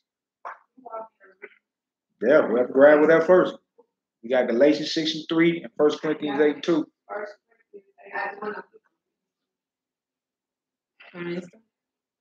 That's good. You got it. 1 Corinthians 8 and 2. And if any man think that he knoweth anything, he knoweth nothing, yet as he ought to know. You see, so if you think you know something, you're very knowledgeable. I have my PhD. You got many letters behind your name, letters of learning. If a man thinking himself to know something, he don't know nothing. You feel me? Why? Now, why would the Most High God say that? Because it's a scripture that say the wisdom of this world is foolishness with the Most High God. You feel me? You can learn every little tidbit about this world, but don't know basic things to please the Most High. Right? Think you know something, you don't know nothing. In other words, if you come to the Almighty God, come as a child. Unlearn everything that you thought you knew, come as a child, and then you start learning. You learn through the Messiah. All right, who got the Galatians 6 and 3? Second witness 2. For if a man think himself to be something, when he is nothing, he deceives himself. He deceives himself. Man think himself to be something when he is no thing, nothing. He deceives himself. Mighty Yahoo, you got script on you? I need 1 Corinthians. Can you do me 1 Corinthians? I'm in Galatians 6. Yeah, do me. She just read Galatians 6 and 3. Do me 1 Corinthians 1, 19 and 20. 1 Corinthians 1, 19 and 20. What we reading thus far If you think you know something, you don't know nothing. You're deceiving yourself. Is it called? And I'm good. I mean, it's up to, you know, everybody else might be called their taste. Galatians. We're going to 1 Corinthians 1 next, 1 Corinthians 1, 19 through 20. And I'm going here just to show what it is when we read this down in the 4th chapter. Because this was someone that thought he knew everything and was all powerful. Until the Most High came and hollered at him. And that's the thing. Holler at the Most High before he holler at you. If he come holler at you, boy, you mess around be in the belly of a whale or something. And have a panic attack and die. You don't know what's going on. Buried alive. Jonah was buried alive, man. The belly of the whale. He called it the grave. Can you imagine, boy, waking up, boy, you get buried in your casket 6 feet deep. You wake up and you buried? Oh, man. You can't do nothing but pray. You can't do nothing but pray. Wow. All right, 1 Corinthians, chapter 1, verse 19 and 20. Just some quick hitters real quick. What did it say? Verse 19. Yeah. For it is written, I will destroy the wisdom of the wise. Ooh, so that's the Most High God talking. He said he's going to destroy the wisdom of the wise. Right? Go ahead. And will bring to nothing the understanding of the prudent. I don't approve nor your wise in this world. Those that everybody esteem as smart, wise. Most I say he bringing all that down. All that little man-made worldly knowledge means nothing. All right, go ahead. Verse 20. Mm-hmm. Where is the wise? Where is the scribe? Right. Where is the disputer of this world? Where's the argue? Who gonna stand up for this world? Who you gonna argue for? Albert Einstein, dead. Stevie Hawking, dead. Steve Jobs, dead. Who are you, the smart guys you know you big up to this very day? You understand? Talented people. I mean, whoever you want to bring. Like who's gonna stand up and dispute or argue this world's cause against its creator? Where's the disputer of this world? Go ahead, Al. Verse 20 again. Yeah. Where is the wise? Where is the scribe? Where is the disputer of this world? Have not Yah made foolishness? Well, have Yah made foolish the wisdom of this world? Have not the Most High made foolish the wisdom of this world? If you think you know something, you feel me? When it comes to the Most High, you don't know nothing. Wisdom of this world is foolish with him. It's foolish. In other words, there's no accomplishment in life that you can show up to the Most High and brag about. What would you tell the Most High to make him go, ooh, that was tight? Dang, look at my servant. My servant that I created did what? You invented who? You run how fast? My servant, I gave you them legs. How fast you run? Dang, I gave you a brain. How much money you got? Like, what you gonna say to the Most High is gonna make them say, "Ooh, that's tight." Dang. Now that's cold. I never thought of that. It ain't nothing. You ain't got nothing. Oh wait. All right, let's get this down your 4. I wanted to go to the show because this is the next story we're gonna go into. Y'all know about your brother. I love the stories in the scripture. You can get so much info out of them. You know what I'm saying? So much info out of these stories. Like, oh, Max, whatever was written aforetime was written for our learning. We read it earlier. You're supposed to read through this and learn from the mistakes of our forefathers. They said they're your examples. You be like, oh, no, I can't do that. Most High called me to do something. I want to end up like Jonah, buried alive. Man, I lose my mind. I woke up in a casket 6 feet deep. I ain't dead. Just woke up. No way out. It's over. Huh? Them caskets today, they ain't wooden boxes, boy. That's them airtight. They seal them deals, boy. Them deals sealed to the resurrection. And how you gonna punch through that? It's over. It's over. All right, Daniel the 4th chapter. Daniel the 4th chapter. Where we at? Who got it? Nebuchadnezzar? Then Nebuchadnezzar. Nebuchadnezzar. Nebuchadnezzar, the king unto all people, nations, and languages that dwell in all the earth. Peace be multiplied unto you. I thought it be good to to show the signs and wonders that the high God has wrought towards me. How great are his signs, and how mighty are his wonders. His kingdom is an everlasting kingdom, and his dominion is from generation to generation. Sound like Nebuchadnezzar got his head on straight, don't it? Dang, that'd be crazy, man. How at one moment you could be bigging up and praising the Most High, and the next moment it's like you got a brain freeze. You out doing something you know you ain't supposed to be doing. Dig? Sound like you know what you talking about thus far. All right, let's read. I, Nebuchadnezzar, was at rest in mine house. So he's reminiscing now. Remember, the story is written after he already lived through it. So now he's reminiscing. So when he writing this, he already went through it. He bigged up the Most High before he actually get into the story. Tell you what happened. All right, I, Nebuchadnezzar, was at rest in my house. I was chilling. You know what I'm saying? Think about yourself and how you chill today. That's how Nebuchadnezzar was chilling. Just relaxed. All right, go ahead. And flourishing in my palace. Dang, decked out. So he wasn't in no hut. He was in the palace. He wasn't hurting for nothing. You understand? Very lavish. He a king. King of ancient Babylon. You know what I'm saying? All right, come on. I saw a dream which made me afraid. And the thoughts upon my bed and the visions of my head troubled me. He always was dreaming. The Most High would always get at Nebuchadnezzar in the visions. You know what I'm saying? Always would get at him. Matter of fact, if you can, Mighty Yahoo, give me Proverbs 21 out. Proverbs 21 real quick, 1 and 2. Proverbs 21, 1 and 2. I believe that's one of them. That's a precept of that. Nebuchadnezzar kept dreaming. Most High kept sending visions. Proverbs 1 and 2. Proverbs 21. Proverbs 21, 1 and 2 real quick. I believe that's it. I believe so. King's heart? Yes, he's the king's heart. Nebuchadnezzar's a king. What does it say? Proverbs 21, verse 1 and 2. Yeah. The king's heart is in the hand of the Lord. Yeah. As the rivers of water, he turneth it with whithersoever he will. That's where I wanted to go. The king's heart or his mind is in the hand of the Most High. You understand? As rivers of water, the Most High turns the mind of men as he chooses. Just like with Nebuchadnezzar. Nebuchadnezzar was not no Israelite. He was a Babylonian. You understand? But he was ruler of the world at the time. The king's heart, meaning his mind, is in the hand of God. Or who you talking about ruling the earth today?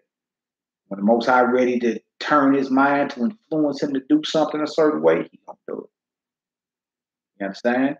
Whether it's for his success or for his fall. He gonna do the same thing he did with Pharaoh. What did he do with Pharaoh? He hardened his mind towards heart.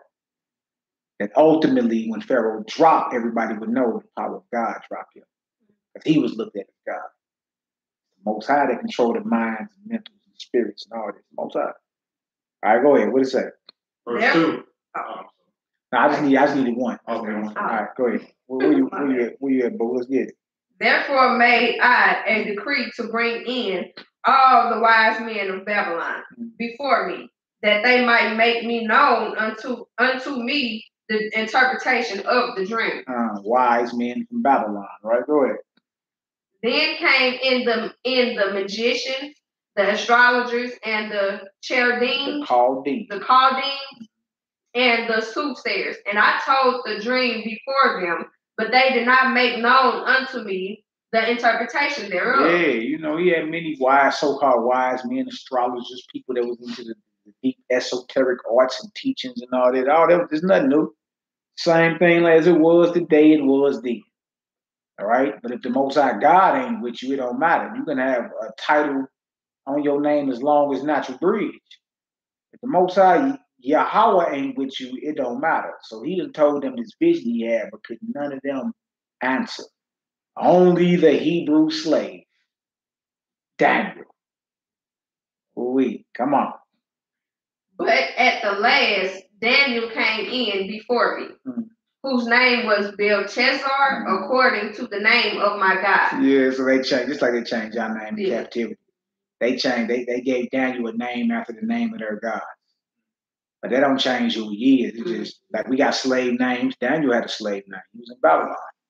All right, go ahead. And in whom is the spirit of the holy gods. And before him I told the dream, saying, O Belshazzar, master of the magicians, because I know that the spirit of the holy gods is in thee, and no secret troubled thee. Tell me the vision of my dream that I have seen, and the interpretation thereof. So even though he got astrologers and Chaldeans and everybody deep into whatever, they not on Daniel's level. Right. Notice he called him the master of the magicians.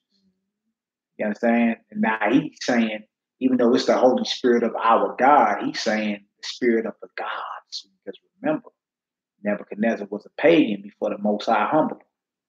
He believed in false deities. You understand? But when Daniel show up, every time Daniel show up, it's a great work happening. He interpreted dreams. He stopped people from getting killed. We threw him in the lion's den. The lions in there. He petting the lions like little kitties. You understand? He threw his 3 partners in the fire. They came out, not burnt. Like every time he show up, every time death is on the table, the Most High show up for Daniel and his boys. So Nebuchadnezzar has to recognize that. All right, what else to say? Thus were the visions of my head in my bed. I saw, and behold, a tree in the midst of the earth, and the height of thereof was great. Wow. The tree grew and was strong, and the height thereof reached into the heaven. Right. And the sight thereof to the end of all the earth. So he's letting it be known as a vision. I saw a big old tree, man, reaching to the heavens, ends of it to the end of the earth. This is a great tree I saw. All right. Nobody else could interpret this dream but this Hebrew right here. All right, go ahead. The leaves thereof were fair, and the fruit thereof much, and in it was meat of all. The beasts of the field had shadow under it, and the fowls of the heaven dwelt in the box. The boughs of it, the box thereof. The boughs, the branches, and all that. So it was this tree was protection or shade. You understand? And it was shelter. Whatever this tree reaches to heaven. Is boughs and everything to the ends of the earth. The fowls have lodging there. The beasts are protected by its shade. What y'all think this dream about? Who knows? Gotta be about Israel. Gotta be about Israel? Okay. What you? Is this about when he gonna lose his mind? I don't know. What y'all think? You say stuff spreading over all earth. Huh? You got a study Bible or something over there? You ain't got no Bible with no captions on it. He gonna come back though. Yeah, he gonna come back. Yeah, the Lord gonna bring back. Oh, okay. But that was a reason why we went to the mother scriptures. When a man think he knows something, he don't know nothing. This is a man that thought he knew something. Thought that he got all this power in the earth off his own glory and power and will. You understand? All right, go ahead. And the heaven dwelt in the box thereof, and all flesh was fed of it. I saw in the visions of my head upon my bed, and behold, a watcher and a holy one came down from heaven. So meaning an angel, an angelic power, a messenger of the Most High. Not a baby in Huggies. Yeah. Come on, Shebro. He cried aloud and said, thus hew down the tree and cut off his branches. Dang, how does gonna affect that tree is shelter. Right. That tree is shade. It provides enough food for everybody. These messengers of the Most High, look, cut that tree down. So what that's gonna do about everybody or everything that depend on the tree? You feel me? Cut off his life. And cut off his branches. Shake off his leaves. It sounds like the Most High had him covered and he just take his hand off. Yeah, that's what we getting to. All right, go ahead. Where else we at? And shake off his leaves and scatter his fruit. Let the beasts get away from under it, and the fowls from his branches. Nevertheless, leave the stump of his roots in the earth. So cut them down, but don't uproot. So the roots gonna grow back. Yeah. Cut them down, but don't uproot them. If you don't uproot them, that means there's a chance for him to live again. Yeah. Hallelujah. Hallelujah. All right, come on. Even with a band of iron and brass in the tender grass of the field, let it be wet with the dew of heaven, and let his portion be with the beasts in the grass of the earth. Yeah, so it's the dew of heaven. Just like in the morning when you wake up, you be dew on the grass and all that. You understand? All right, come on. Let his heart be changed from man's, and let a beast's heart be given unto him. So take his mind from him. You understand? Not the mind of a man, but the mind of an animal. Wow. Mind of an animal. The same tree that was shelter, that was shade, that was nourishment. You understand? Cut him down, don't uproot him. You dig? Take his mind from him. So we know this tree is a man now, because he just said, take the mind of a man from him and give him the mind of a beast. A regular tree don't got the mind of an animal or the mind of a man. So now we know that this tree is symbolic for a man. That everybody depended on for food, for shelter, for protection. His height reached into the heavens, meaning he was, he ruled. Everywhere he set his foot on, he ruled. Worldwide empire into the ends of the earth. What else to say? And let 7 times pass over him. This matter is by the decree of the watchers, and the demand by the word of the Holy One. Right. To the intent that the living may know. So the intention of this dream is that the living may know. Right? Go ahead. That the Most High ruleth in the kingdom of men. Hold on. Stop right there. It's the Most High God that rules in the kingdom of men, not men. You understand? Man's goings is of the Almighty. Right? Regardless if you agree with the leader or not. It's what it is. You feel me? He either gonna bless this leader or bring him down. But everything is ordained, all the powers that be ordained by the Almighty. Period. I have a question. Yes, ma'am. Okay, who will be considered the watchers and which one will be considered the holy? You talking about names? I know the watchers will be like men, right? You talking about specific names and all that? Well, you got the book of the watchers when you're dealing with Enoch. But some people don't. I would read that because that the watchers and all that that's coming down right there. If you link it with Enoch, then you get a thorough understanding. But there are understandings where people say we are the watchers, we are the watchmen, we are the watchers. Which I mean, it's same characteristics for real. Watching over our people. You understand? We messengers of the Most High. Right. So you're going to see 2 different perspectives. But some people are scared of the book of Enoch. You know, I run into a lot of Israelites that don't even deal with the book of Enoch. They're like, oh, it's spooky. There's certain things that said to where they just can't deal with it. Well, I know the you know what I'm saying? You said what? Yeah, in the book of Enoch, yes. Yep. The book of the matter of fact, it's right in there, the book of the watchers, but some are scared of that. So they're gonna say when they go into the scriptures, they go into the angels that left their first estate, and the angels that sin, they're gonna say, we are the angels that sin. You know what I'm saying? Men are angels, messengers, we the ones that sin, we're held in chains until the day of judgment. That's what they're gonna use. You feel me? They don't believe in the whole fallen angels, impregnated women, and there's a lot of that going around. Ain't like you're not gonna be able to, like you're not gonna run into it. You're gonna run into it. You understand? 2 different perspectives. It either is or it ain't. Either those long, gigantic skulls and femur bones is real, or somebody took all their time and made it up and buried it and then dug it up so you could see it. You feel me? Like they didn't find too many megalithic structures around the world that man can even rebuild today. But that's a whole other topic. So yeah, watchers according to Enoch's sister would be angels. And we reading that in there, that don't sound like men coming down from heaven. Right. Those were messengers of the Almighty. Yeah. All right, come on, let's get it. And set it up over it.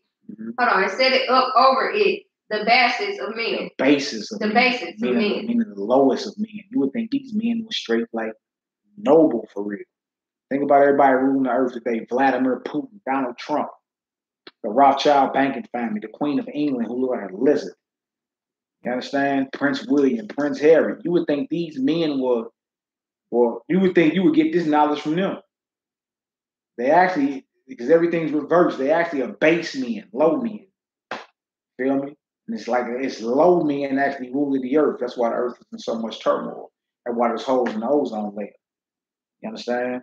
That's why wars are destroyed and conquered over resources and all type of different stuff. Because the wrong people are ruling the earth. The bases of men. All right, what else to say? This dream I, King Nebuchadnezzar, have seen. Now thou, O Belshazzar, declare the interpretation thereof. So he said, look, I had this dream. Let me know what it is. And I know you can do it because you got a long history of handling this business. So what my dream mean? What else to say? For as much as all the wise men of my kingdom are not able to make known unto me the interpretation, but thou art able, for the spirit of the holy gods is in thee. So he's recognizing the Most High God with Daniel, but in his own language, he would say the spirit of the holy gods, because until he get humbled, since he think he knows something, and he don't know nothing until he get humbled, and the Most High make him confess him. That's the best way he can say he knows God is with him. That's the only way. That's the only way he can say it. Like, you feel me? That his whole life he was raised as worshiping different gods. All right, but when he recognized what's true, the only thing he can say is the spirit of the holy gods is in him. All right, go ahead. What it say? Then Daniel, whose name was Belshazzar, Yeah. was astonished for 1 hour, and his thoughts troubled him. Wow. The king spake and said, Belshazzar, let not the dream or the interpretation thereof trouble thee. Daniel like, man, I don't even want to tell you. You understand? Like, what you mean? And don't let it trouble you. What else to say? Belshazzar answered and said, my lord, the dream be to them that hate thee, and the interpretation thereof to thy enemies. Because his enemy's gonna rejoice when he falls, right? Right. In other words, this dream ain't good news for you. This is bad news, Jack. You dig? Now, sometimes it's not easy being in this position right here, where you got to tell somebody, especially a man of authority and great power. You understand? A man that can have you killed. But you got to tell him anyway. You know what I'm saying? You got to we just went over Jonah. You got to put that away. Like, you got to tell this, you got to tell him. He may get mad, he be all right. Niggas get mad every day, B. You be all right. If you can't fear him more than you fear the Almighty, right? All right, go ahead. The tree that thou sawest, which grew and was strong, whose weight reached whose height reached unto the heaven, and the sight thereof to all the earth, right? Whose leaves were fair, and the fruit thereof much, and in it was meat for all, under which the beasts of the field dwelt, and upon whose branches the fowls of the heaven had their habitation. Habitation. It is thou, O king, that art grown and become strong. Right. For thy greatness is grown and reached unto heaven. He's like, look, you that tree. You that tree. They got to get cut down. Wow. Come on. And thy dominion to the end of the earth. And whereas the king saw a watcher and a holy one coming down from the heaven and saying, hew the tree down and destroy it. Chop it down and destroy it, right? Go ahead. Yet leave the stump of the root thereof in the earth, even with a band of iron and brass in the tender grass of the field, and let it be wet with dew of the heaven. And let his portion be with the beasts of the field till 7 times pass over him. There's still hope for him. He's cut down, but guess what? He's not uprooted, and then the dew of heaven still come down on him. I mean, he still got roots, and he's still getting nourished. He just cut down. One of his low moments in life. All right, go ahead. This is the interpretation, O king, and this is the decree of the Most High, which is come upon my lord the king. That they shall drive thee from men, and thy dwelling shall be with the beasts of the field. Wow. And they shall make thee to eat grass as oxen, And they shall wet thee with the dew of heaven, and 7 times shall pass over thee, till thou know that the Most High ruleth in the kingdom of men. See that? So that whole vision he had was about himself. Until he confessed. It ain't you. You ain't did nothing. Until he confessed, it's the God of Israel that rules in the kingdom of men. That's why in the beginning he started off giving the Most High God his props. And then he started reminiscing. Look, I was chilling in my palace. I had a vision. I told everybody come interpret it. Could nobody interpret it? So I told it to Daniel. Daniel told me the business. Come on. And give it to whomsoever he will. Yeah. And whereas they commanded to leave the stump of the tree roots, thy kingdom shall be sure unto thee after that. Thou shalt have known that the heavens do rule. You're going to get your kingdom back, but after you confess and you know it's the kingdom of God that rules, not you. Never get above yourself and start thinking you powerful or you the ish or the partying. It ain't no party until you show up. All those are secret traits that'll get you to become proud, like Nebuchadnezzar. Feel me? The best thing for you to do is keep your head down and never take credit for that. And give all praise to the Most High continually. May his praise continually be in your mouth. I was told that when I first came around, bros and all that, man. Don't take credit for nothing. Just give all praise to the Most High. You'll grow. You'll forever grow in this thing. Don't start thinking that it's because of you. This is not your knowledge. You ain't offered none of this. You understand? Like, this is the most High don't even need us. We need him. And he shows you plenty of times. All he needs is a few. He don't need a whole bunch of everybody. He told Moses, get out the way. I'm killing all them Israelites. I'll make a nation out of you. I use you. You know what I'm saying? But I'm laying all them flat. But they playing around. And Most High ain't never need a whole bunch of people. So whenever you in your mind, like, it ain't going to go on if I ain't doing nothing, you go off again. Go off again. All right, come on, Hebrew. Wherefore, O king, let my counsel be acceptable unto thee, and break off thy sins by righteousness, and thy iniquities by showing mercy to the poor, if it may be a lengthening of thy tranquility. What is that? Tranquility. So Daniel just telling him, hey man, show mercy while you got time before this judgment come down, right? Most High may have some mercy on you. Like, repent of your evil. Show mercy to the poor. You know what I'm saying? Be genuine about what you're doing. All right, come on. What else to say? And all this came upon the king of Nebuchadnezzar. Yeah, you good. At the end of the 12 months, he walked in the palace of the kingdom of Babylon. So a year later, you know how quick you forget a conversation? How quick you get a dream and all that? A whole year later. It had been prophesied. Look, that dream you had about you going to the field, your kingdom going to be restored to you. But after 7 times are going to pass over you, but you only get this after you acknowledge it's the heavens that rule. You ain't running nothing. You run around in the earth. You don't run the earth, you run around it. Like the animals at the zoo. You don't run the zoo, you what? You run around in the zoo. Go ahead, bro. What's good? So if a decree come out like that, right? He had this dream, he went forewarned. So if he would have turned away and acknowledged, it wouldn't have came to pass. Or we got an example like in Jonah, like what we read in Jonah. Yeah. And they acknowledged and they repented.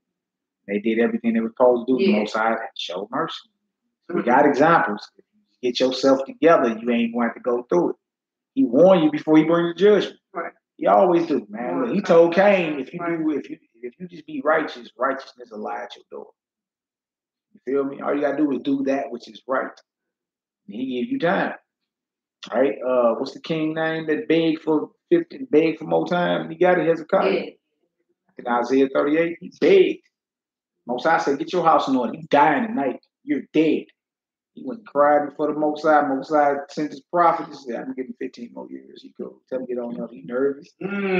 He thought he was coming on home tonight. He blew all his draws out on that one, boy. He thought he was coming home tonight. Come on home. See? The Most High. And he even shows us plenty of times that he's merciful if we are willing to turn and do what he said. He give you time after he sent that messenger through there. They get it together for the Most High, kill everybody. That's what Jonah told Nineveh. 40 days, the Most High is going to wipe this place out the annals of world history. Like, ain't no way to say that nice. Somebody gonna be like, nigga, you shut up. Nigga, you making my babies nervous. Nigga, shut up. I'm calling the cops. We gonna get all that. All right, come on, let's get it. And the king spake and said, Is not this great Babylon that I have built for the house of the kingdom? There you go. Is it not this Babylon? I built this. Come on. By the might of my power and for the honor of my majesty. You start hearing, see, this is how you know somebody's self-centered. They call that narcissism. That is self-centered. I. Check out my this. Nigga, I'm the. They got a song. I'm the she is biz. I'm the she is biz. Huh? All that I stuff. My, you gotta watch that. That's what that Pharisee said when he prayed in the temple before the sinner. I am not like other men. I do this. I do this. And the sinner was like, Most High have mercy on me. I'm a sinner. His prayer was heard before the guy that was always saying, I, check me out. All right. But Nebuchadnezzar is having him a moment at this point right here. He's feeling himself. All right. What did it say? While the word was in the king's mouth, there fell a voice from heaven saying. Why it was in his mouth? Why he was fat mouthing, huh? Nigga, you know what, boy? You know how we talk, boy. We start feeling ourselves, boy. Don't let the liquor be flowing either. They gonna brag, boy. He gonna brag, boy. While the words was in his mouth. Go ahead. Saying, O King Nebuchadnezzar, to thee it is spoken. The kingdom is departed from thee. Why you fat mouthing? Huh? That word come out of heaven. You looking around trying to see who's speaking? Come on. And they shall drive thee from men, and thy dwelling shall be with the beasts of the field. They shall make thee to eat grass as oxen, and 7 times shall pass over thee until thou know that the Most High ruleth in the kingdom of men, and giveth it to whomever he will. You see that? 7 times are gonna pass over you. Some look at that to mean 7 years.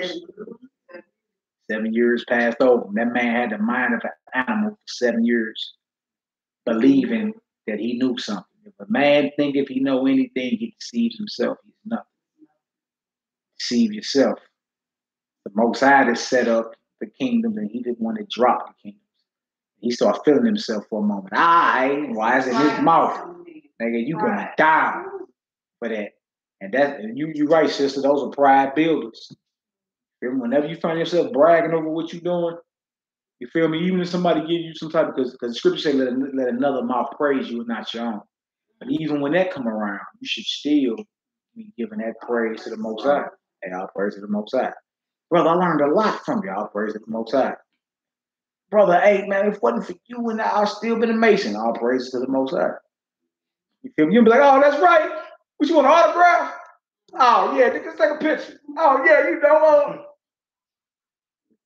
Nah. Stay down, man. Stay humble. That way when the Most High exalts you, you deserve it. All right, come on. What does it say? The same hour was the thing fulfilled upon Nebuchadnezzar. And he was driven from men and did eat grass as oxen. And his body was wet with the dew of heaven. Oh, man, he smelled like a Yeti. What? Boy, smelled horrible. Yeah. Quick, too, huh? Yeah, but you're about this. The Most High, the Most High, when he do it, it's just so on time and so precise, man. It just be like, man, I would have never thought of that. You feel me? He stalled him out for a year. You feel me? You'd have thought after Daniel told him that's coming in the next 30 seconds. He stalled him out a year. You feel me? Let him get built back up, puffed back up. Start thinking that you know. Man, the Most High is cold, man. For forgot about it. Thought fat mouth. Nigga, I'm telling you, today everybody let it hit their palms and say, GD me, nigga. Nigga, wasn't me. Nigga, all the niggas would have started over there. Nigga, wasn't me. I told all the niggas down there that it wasn't me. I'll start fat mouthing. Most times I get puffed up a little more, dropped them. Woo! Come on, what else to say? Till his hairs were grown like eagle feathers, Woo. And his nails like bird claws. And he looked like an animal out there. Go ahead. And at the end of the days, I, Nebuchadnezzar, lifted up my eyes unto heaven, and my understanding returned unto me. And I blessed the Most High, and I praised and honored him that liveth forever. You ain't talking about no Babylonian gods no more. And Most High had to kick his rear end for 7 years. Beat him down.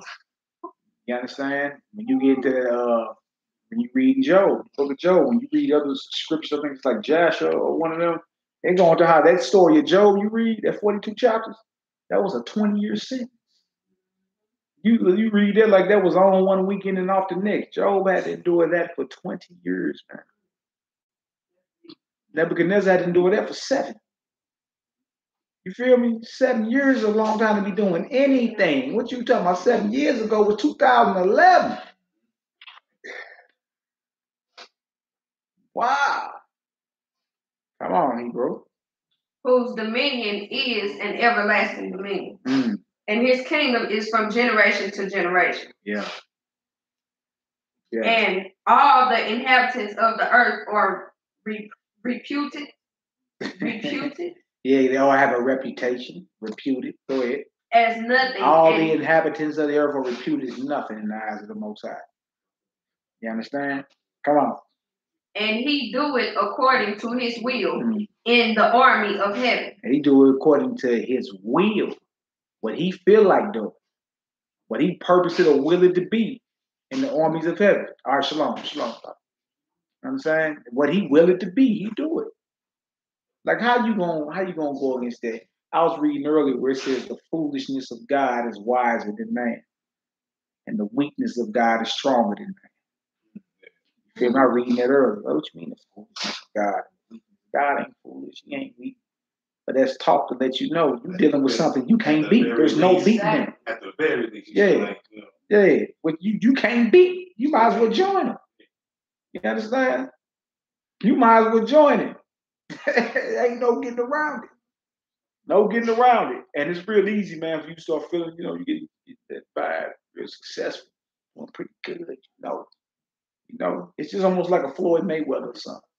Speak about Floyd all the time. Can you imagine Floyd, boy, on the bus? Floyd just bought an $18 million watch not that long ago. $18 million. Can you imagine Floyd Mayweather on the bus? You understand? No car, no houses, no women, no nothing. You see what I'm saying? It's almost equivalent to the Nebuchadnezzar. Lose everything.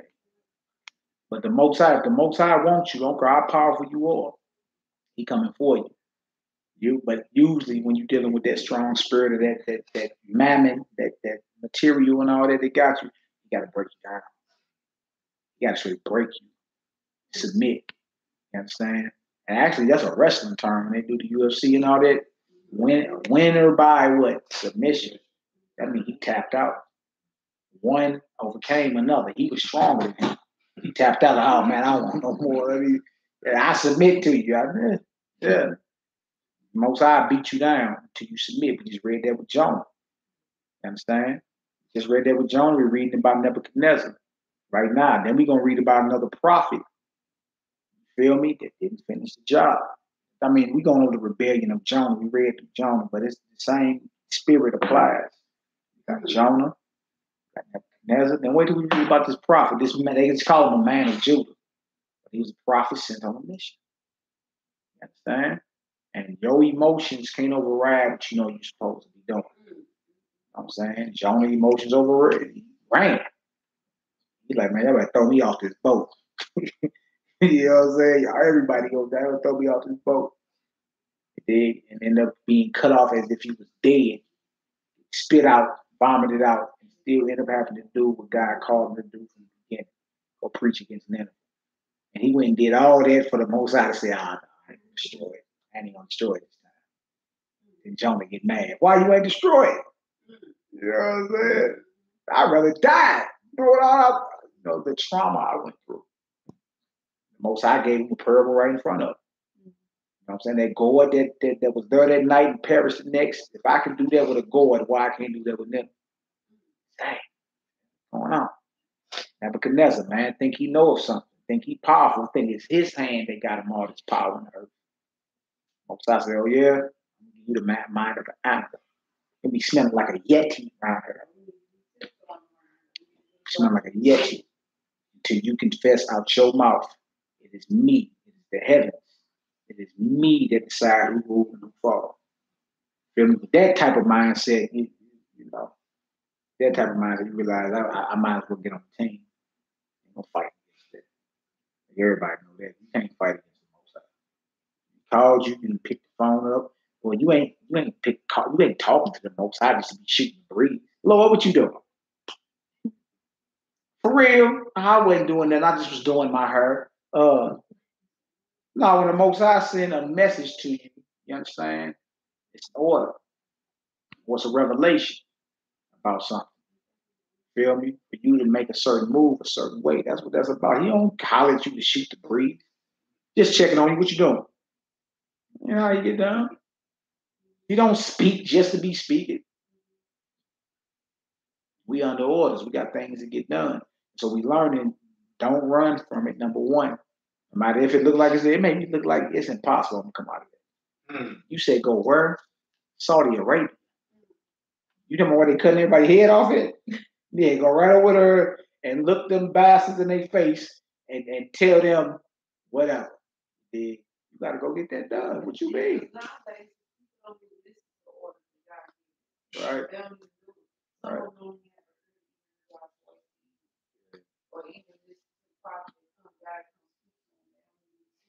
Exactly. Don't take heed at all. Everybody's busy. That knows that today. Everybody got something else they'd rather be doing than hear what the Most High God has decreed. Everybody's busy doing something. Until they need God. Yeah. They need the Almighty. Till they need Him. Where we at? Let's get it.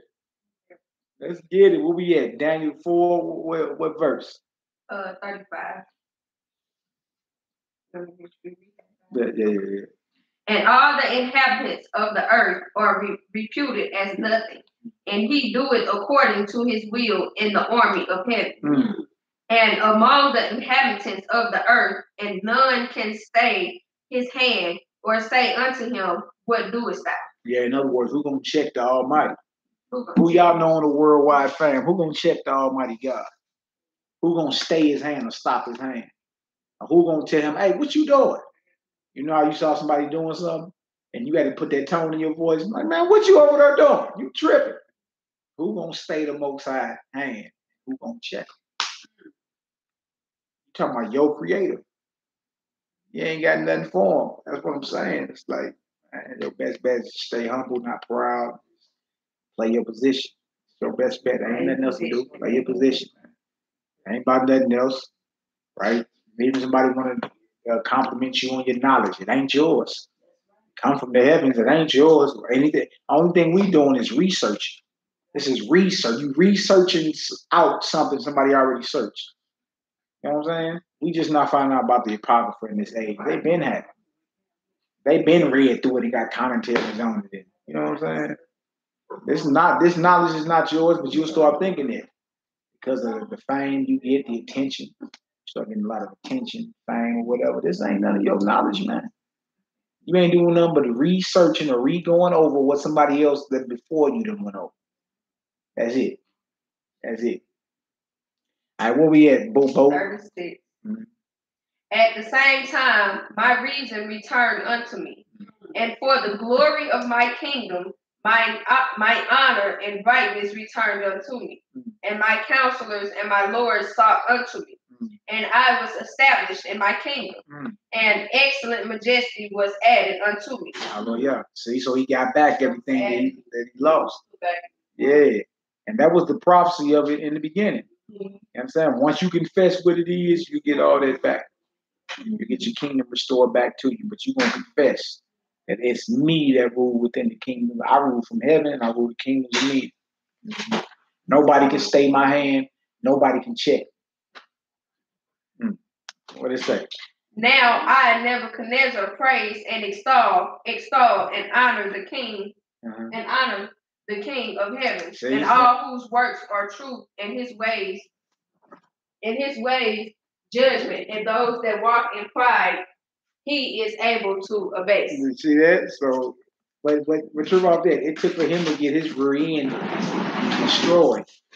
It took for him to get his rear end kicked up past his shoulder blade for him to say, "Hey, it's the Most High God I'm going to extol." So what we need to learn from that too. Why you got to have a near-death experience to get spiritual? You feel me? Why you got to have a near-death experience? Why you can't just tap out now? Like if you look at it, it's like you looking at the training and the highlights of an opponent.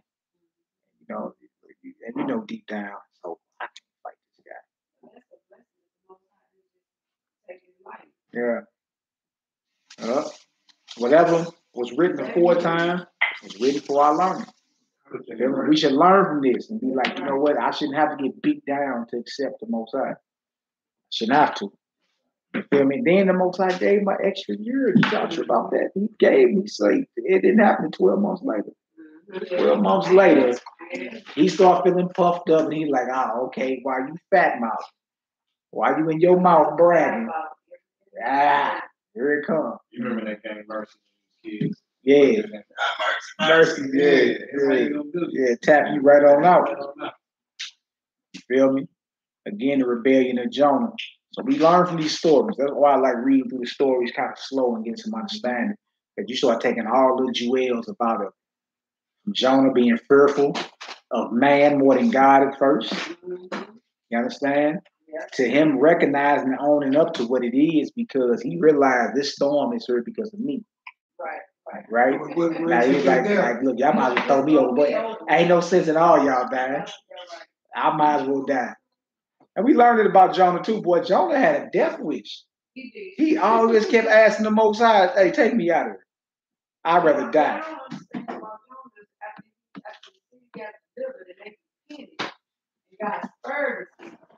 He was mad because the Most High didn't destroy the city. You know what I'm saying? He's like, look, you told me to go prophesy against it. Then I run. I almost get killed. You dig? I get spit out, vomited out this big fish. I go finally pronounce to the city 40 days and it's over. And you spare the city. You dig? But then the Most High gave him a parable or similar to it. Gave him a covering to shade him. Because he thought he was going to die from the sun. He gave him a covering to shade him. Then he took it away. From night to night. He's like, just like I did that. You didn't labor for that covering, that God. Right? And if I can establish something and take it away from you within the night, why I can't spare them? Yeah. So I'm like, man, I'd rather die, man. Like, I don't know why people don't take it now, right? He won't do it now. Yeah.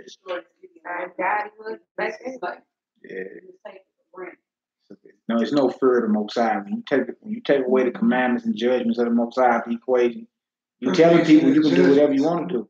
They ain't seen the judgments for so long. Yeah. You know what I'm saying? Like what you have, like with this homosexual wrong, just using that. Yeah.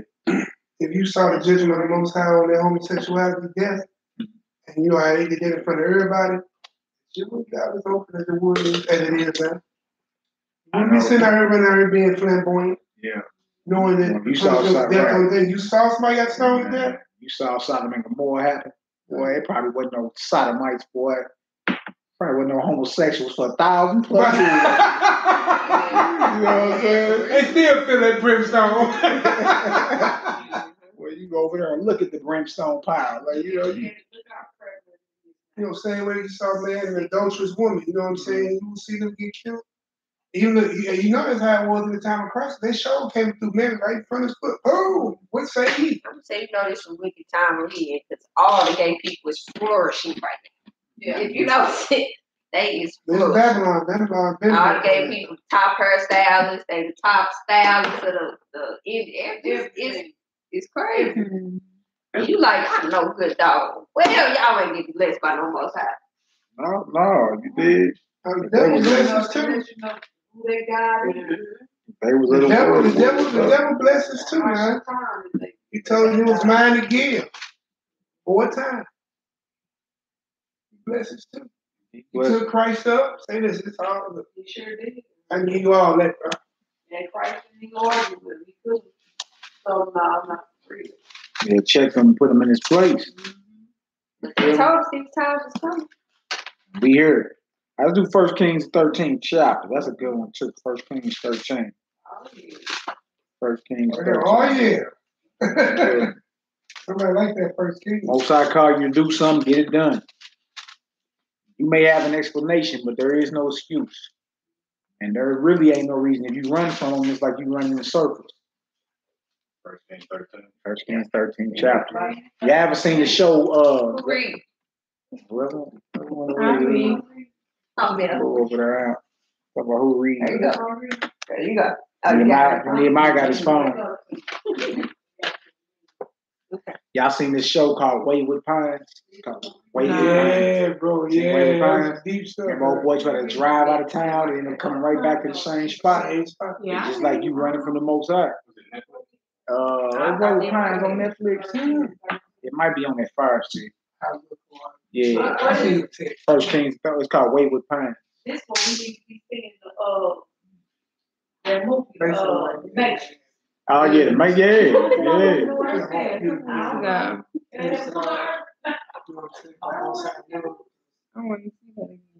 yeah, like a Freddy movie.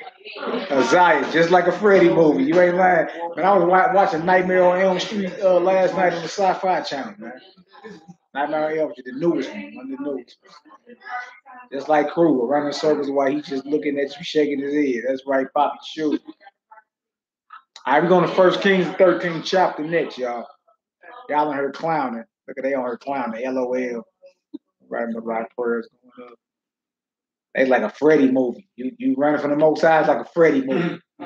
Freddy Krueger, you did. Like I said in that show, Wayward Pines series.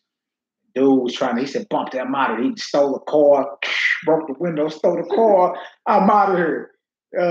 Thank you for visiting Wayward Pines. He driving fast. Welcome to Wayward Pines. It was a big old circle. Wasn't no getting out of it. You know what I'm saying? It's the same thing when you try to run from the Most High. What He calls you to do. And it's not, and this job is not nothing that's popular.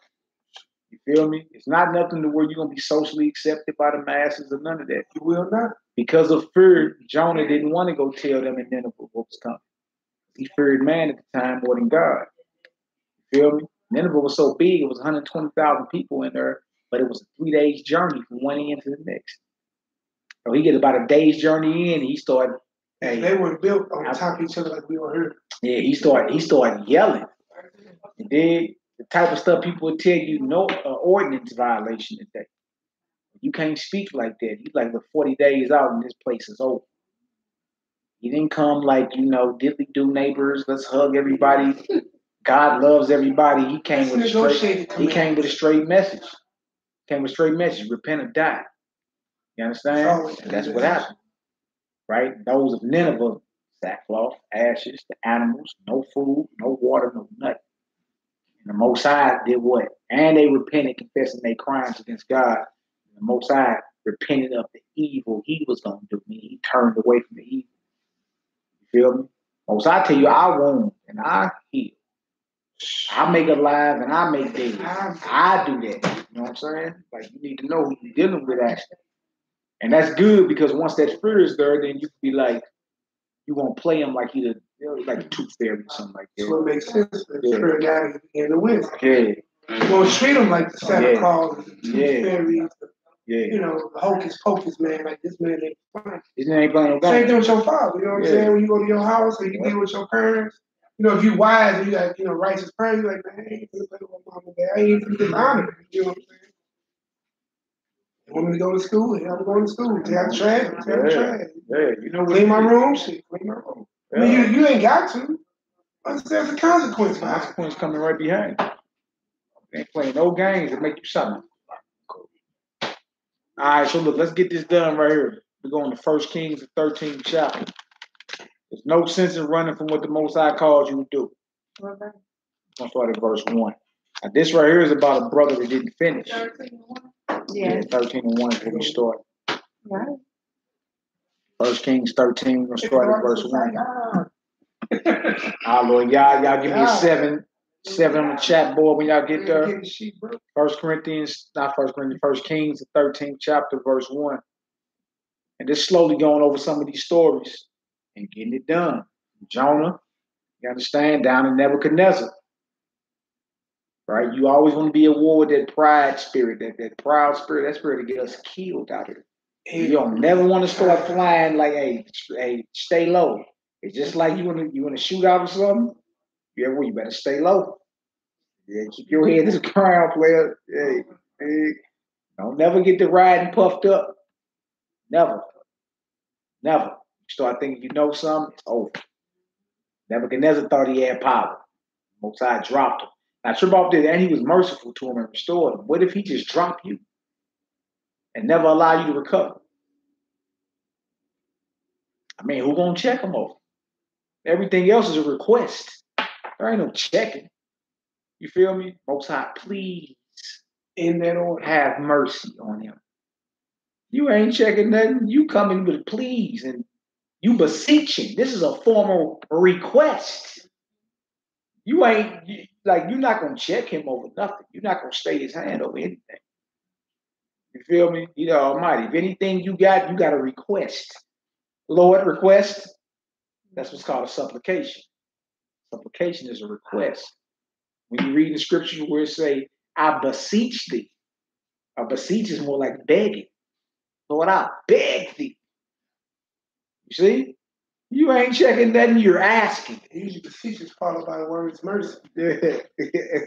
That's what you need. Yeah. I beseech thee by thy mercy. Man, I know I need. I need all the mercy I can get. All right, let's get it. 1 Kings 13 chapter. Don't be a rebel. Do what you called to do. Feel me? The Most High bless you. And it also is like this too. It'll be adventurous for you. Boy, definitely adventure, bro. You be like, boy, that's what you ain't talking about this Lord. Yeah, I thought the Lord sent me into a death trap. You dig? It was all adventure. It was all adventure. I ended up in the dope house on the east side one day. My homegirl Danielle, she picked me up. Brother, ride with me. Yeah, she just found out the scriptures and all that was still out here in the streets. Then pulled up on me right on Terry. Brother, ride with me real quick. I got some people you need to talk to. This woman got me on the east side. You dig?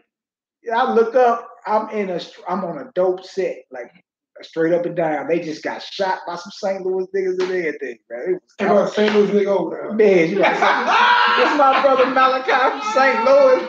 They all like St. Louis. St. Louis, nigga. Man, they all was standing. You beseeching the Lord, dude? Bro, I waxed bold in the mud. Lord, I beseech that need thy mercy right now, Lord. I just waxed bold. I just fuck it. That's it. Like, we finna see what the power is right now. Like, I'm not finna be like, cause look, they can't smell blood on me. You feel me? I can't be over there looking like I'm all timid or man. Look, hey, eating alive. Yeah, brother burns his Quran the next morning. Brother burns his Quran because I blacked out and I just got to spit, bump it. Everybody came to the door. Everybody pulled up. I was beyond loud. I'm pointing at niggas. I'm just like, whatever. You feel me? They respect. Niggas respect me. So even the cat that got shot, he's like, man, it's the greatest thing I ever heard. You know what I'm saying? I ain't dog. Something, people Muslims, his big brother burned his Quran the next morning and everything. I was dissing everything. I ain't even care. I'm going off on GDs, them GDs and vice lords over there. I'm like, everybody, there's Crips and Bloods on our side. Everybody evil. Y'all killing each other. These white people, these white folks pull through. All y'all get diplomatic then, don't you? Everybody laughing like, hey, man, brother got a point. You know what I'm saying? Y'all throwing guns, y'all hiding guns under the cars and everything. Y'all not no gangsters. Everybody like, dang. I just, bump it. You got me over here. I ain't need about 2 in the morning. 2 in the morning. You know what I'm saying? Everybody, about 100 hugs after that. You feel me? Everybody like, man, that's real, man. You know what I'm saying? Never knew that we the Israel. Yeah. But that's just one of them situations I found myself in, riding with my homegirl. I didn't even ask her where we going. She just, come on. I got some people that need to hear. You took me to the set. They're jumping over here. You know what I'm saying? Whatever. Well, it's time to get, I don't even care. You feel me? Y'all kill me over this, I'm in. So that's how I look at it. I'm in. Well, come on. I'm about to hurt me some feelings around here. Right by myself. Getting it in. Have my sword on me, have my script. That's right. I'm all game. You feel me? And I've seen then, like I've seen many a time. The power ain't in all that. Hey, you thinking the power in all that, a certain lifestyle. You know what I'm saying? Like trying to intimidate or whatever. Man, look, I just wax bold in the word and the spirit. The hardest catch was asking me questions humbly. You feel me? We seen it first. Yeah. That's on video. Yeah. That's on video. Yeah, that word ain't no joke. You look him right in the eye. Once they realize, oh no, he a wolf. He ain't playing. He's not the prey. He over here a predator. Yeah, I did. So that when he messed up about it, man. Made a brother burn his Quran the next morning. He called me, "Bob, I just burned my Quran." I'm like, "Oh, praise!" Yeah. All right, let's get this 1 Kings 13 chapter. Wax bold in the Lord, man. All right. And behold, there came a man of God out of Judah by the word of the Lord unto Bethel, and Jeroboam stood by the altar to burn incense. Yeah, so for one, he out of order because that Jeroboam is the king over the northern kingdom at the time. They didn't start rebelling. Remember, rebelling that's the sin of witchcraft, right? They start rebelling. They come up with their own feast day, their own month, their own priests. They start doing. They moved the capital from Jerusalem to Samaria. They start doing their own thing. You feel me? So this is Jeroboam already out of order. This ain't nothing with the Most High commanding. You doing your own thing. But the Most High sent one of his messengers to him. He's a man of Judah, one of God's prophets. Don't even got his name in here. Just know Most High sent somebody to check you on this. All right? That's the one thing about the Most High. Can't nobody say he ain't merciful. Because he don't ever just drop judgment out of nowhere. Even when you going way off, he send reminders. Stop that. It's like you do the baby. Hey, I ain't gonna tell you again.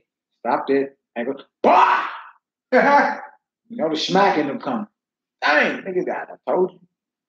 Don't disrespect me. Don't test me. Same with the Most High.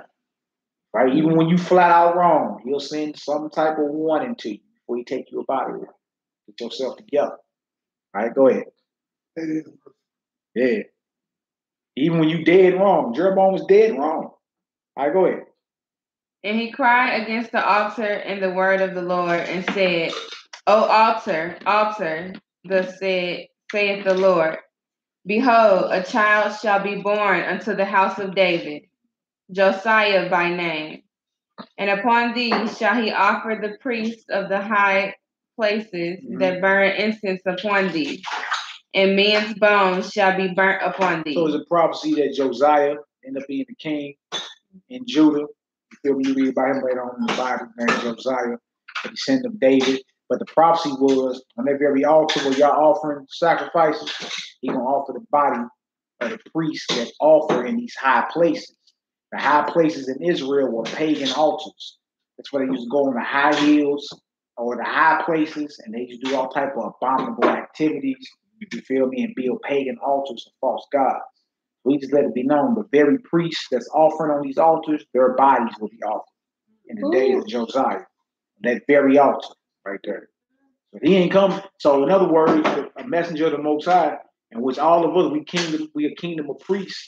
The message the Most High give us to speak is not all. for the most part, it ain't a message of, Jolly Ranchers and Nollators. No, it ain't sweet. You usually are sent to check the situation. That's your job. Your job is to police it, man. You feel me? No. Yes. Who, what, where, when, how, why. You feel me? Investigate the matter. That's your office. Like, that's your job. Like today, we get in our mind that it's something else, but it has never been nothing else. Right? You think him saying that to Jeroboam made Jeroboam like him anymore? Mm-hmm. That ain't make him like him. Jeroboam gonna get angry behind that. What you just say to me, you know how you say something to somebody, they be ready to fight you. He say, look, the bodies of them priests that's offering, gonna be offered on that very altar right there. You feel me? So he just let them know, he threatened them with death from the Lord. Threatened them, told them, like, look, y'all going down for that. All right, what else is that? And he gave a sign the same day, saying, this is the sign which the Lord has spoken. Yeah. Behold, the altar shall be rent, and the ashes that are upon it shall be poured out. And it came to pass, when the king Jeroboam heard the saying of the man of God, which had cried against the altar in Bethel, that he put forth his hand from the altar, saying, lay hold on him. And his hand, which he put forth against him, dried up. So his hand lost, his arm and his hand lost all form of motion, lost all form of life. It dried up all. You feel me? So he went to point and say, grab him, or point and say, arrest him. This man of God just told you the truth, but his arm locked up on. It lost life, withered away, it dried up. You see? Now that would make your heart fall out your chest. If you went to go punch somebody or point at somebody, your whole arm just withered up, no life, no nothing, that'll scare anybody. All right, what it say? And his hand, which he put forth against him, dried up, so that he could not pull it in again to him. That one cat, it's not, who is that? DJ Juicy J. DJ Paul, one of them cats with the prosthetic arm, that arm that don't work. He used to be in the videos like this. That's it's just to imagine. That's what happened right there. You feel me? He has one of them arms. All right, go ahead. The altar also was rent, and the ashes poured out from the altar. Yeah. According to the sign which the man of God had given by the word of the Lord. So this is a prophet. He prophesied what was going to happen, and it happened. Right? The altar was rent, ashes poured out. So God is dealing with this brother. All right, go ahead. And the king answered and said unto the man of God, yeah, entreat now the face of the Lord thy God. See, when it get real, everybody be looking for mercy. And pray. Go ahead. And pray for me, that my hand may be restored me again. Look, even though Jeroboam know he dead wrong, right? You would think somebody that knew they was dead wrong would repent of their evil and say, man, I tripped, man. I should have never made that capital Samaria. I should have never made up my own feast. I should never have made up my own priest. I should have never built this altar like this. It just when he in pain or when he's at an inconvenience, now he wants mercy. Mm-hmm. You see that throughout the Bible a lot. People be clearly against the Most High God, but when something happened to them, they want the favor of the Most High God. And you be like, why you ain't just confess your crimes? You know what I'm saying? Like, how is you not know straight up ride or die for him after all that? Like, how do you go back to being evil after you know your arm is withered up? You know this is a prophet of the Most High sent. You ask him to pray to his God, right? Whom you supposed to be serving. Pray to his God to have mercy on you. And you would think after something like that, you feel me, you wouldn't return to your evil ways. It's like being paralyzed. Mm-hmm. Neck down. And the next year you up hitting backflips. You know what I'm saying?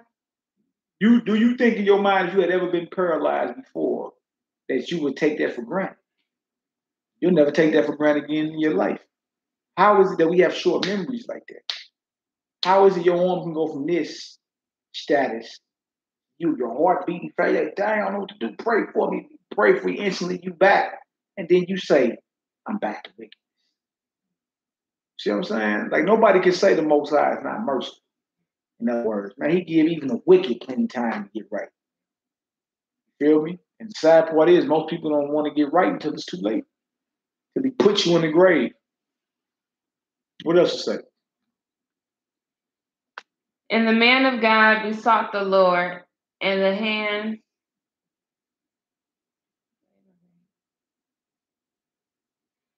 the man of God besought the Lord, and the king's hand was restored him again, and became as it was before. And the king said unto the man of God, come home with me and refresh thyself, and I will give thee a reward. See, he's like, man, I'm trying to hook you up. Thank you. Woo! What you need? Come on, home. Look, I'm the king. What you need? You need a woman. You need gold. What you need?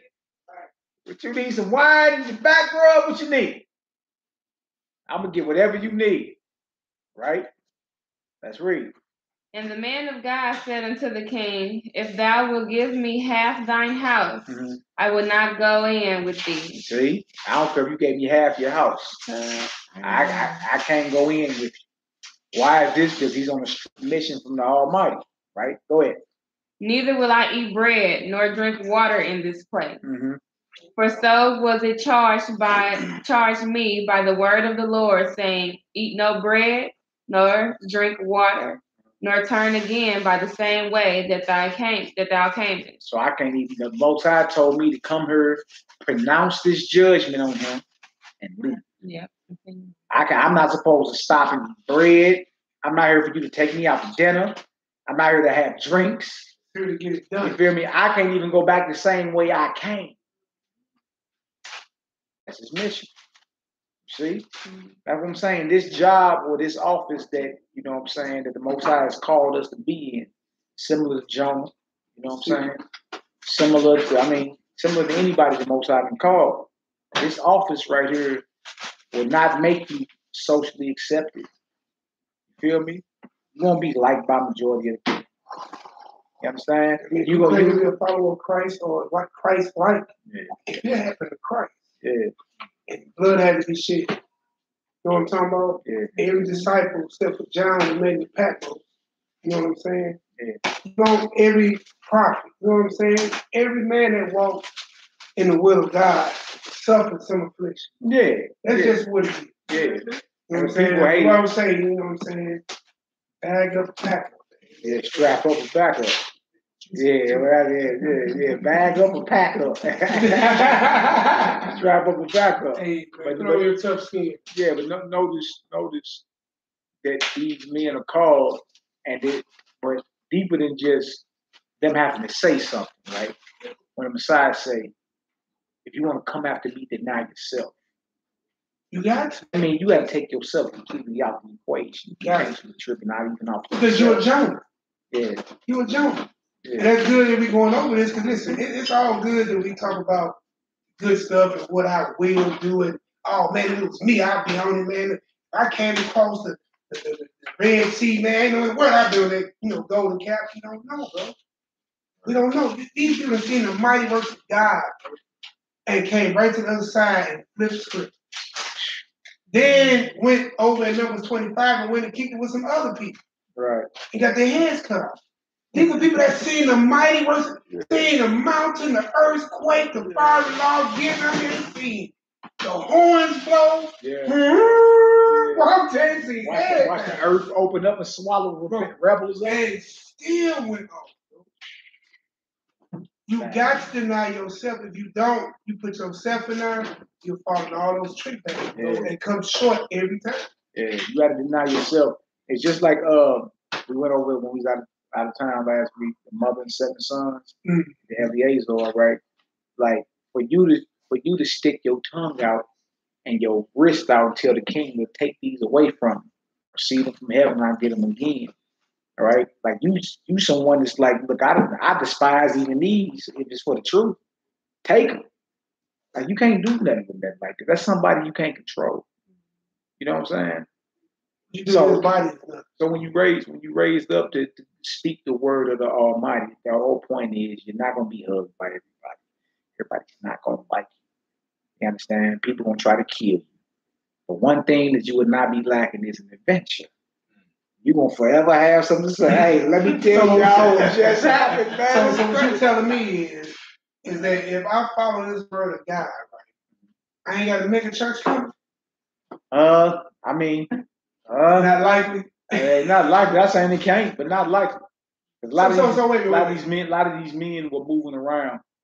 You know what I'm saying? Not the spirit of like, yeah, just moving around. Like you got things to do. You'd have been over here this 1 second and back over here the next second. Like no certain dwelling places and all that. But it was always an adventure. And Christ never sat still, bro. Yeah. He ain't had no proverbial pot to kiss head when he was throw it out of. All right, come on, let's get it. Where we at? Yeah. Verse 10. Yeah. 1 Kings 13th chapter, the 10th verse. He's on a straight up mission. Pronounced against Jeroboam, right? Don't eat no bread, don't drink no water, don't even come back the same way you came. Get up out of there. That's his mission. Right? You know, somebody, come on, dog, we're gonna fire the grill up, you like lamb? Like you get around here, you mess around, got stuck. Everybody want to be hospitable to you. You start getting all emotional, but Lord, this is one time. I want to, you know what I'm saying? Ursa cook a good muscatoli. What you reckon? Eat nothing? You start allowing your personal feelings and the taste buds from Ursa's muscatoli to stop you from doing what you commanded. Most I say don't eat nothing. Don't drink nothing. Just get there, say that, and leave. You got to execute that. You feel me? And you should know going in that people gonna want to have your company after. They gonna want that after. But you should know going in, hey, I can't even holler at none of y'all. I'm here, I'm saying this, and I'm gone. You won't be tempted. You should know. He should know. You will be tempted. You know what I'm saying? Count the cost. What else to say? Verse 10. Yeah. So he went another way and returned not by the way that he came to Bethel. Mm-hmm. Now there were dwelt an old prophet in Bethel. Mm-hmm. And his sons came and told him all the works that the man of God had done that day in Bethel. Mm-hmm. The words which he had spoken unto the king, them they told also to their father. Right. And their father said unto them, what way went he? For his sons had seen what way the man of God went, which came from Judah. Mm-hmm. And he said unto his sons, saddle me the ass. So they saddled him the ass, and he rode thereon, and went after the man of God, and found him sitting under an oak. Mm-hmm. And he said unto him, art thou the man of God that camest from Judah? Mm-hmm. And he said, I am. Mm-hmm. Then he said unto him, come home with me, and eat bread. And he said, I may not return with thee, nor go in with thee. Neither will I eat bread nor drink water with thee in this place.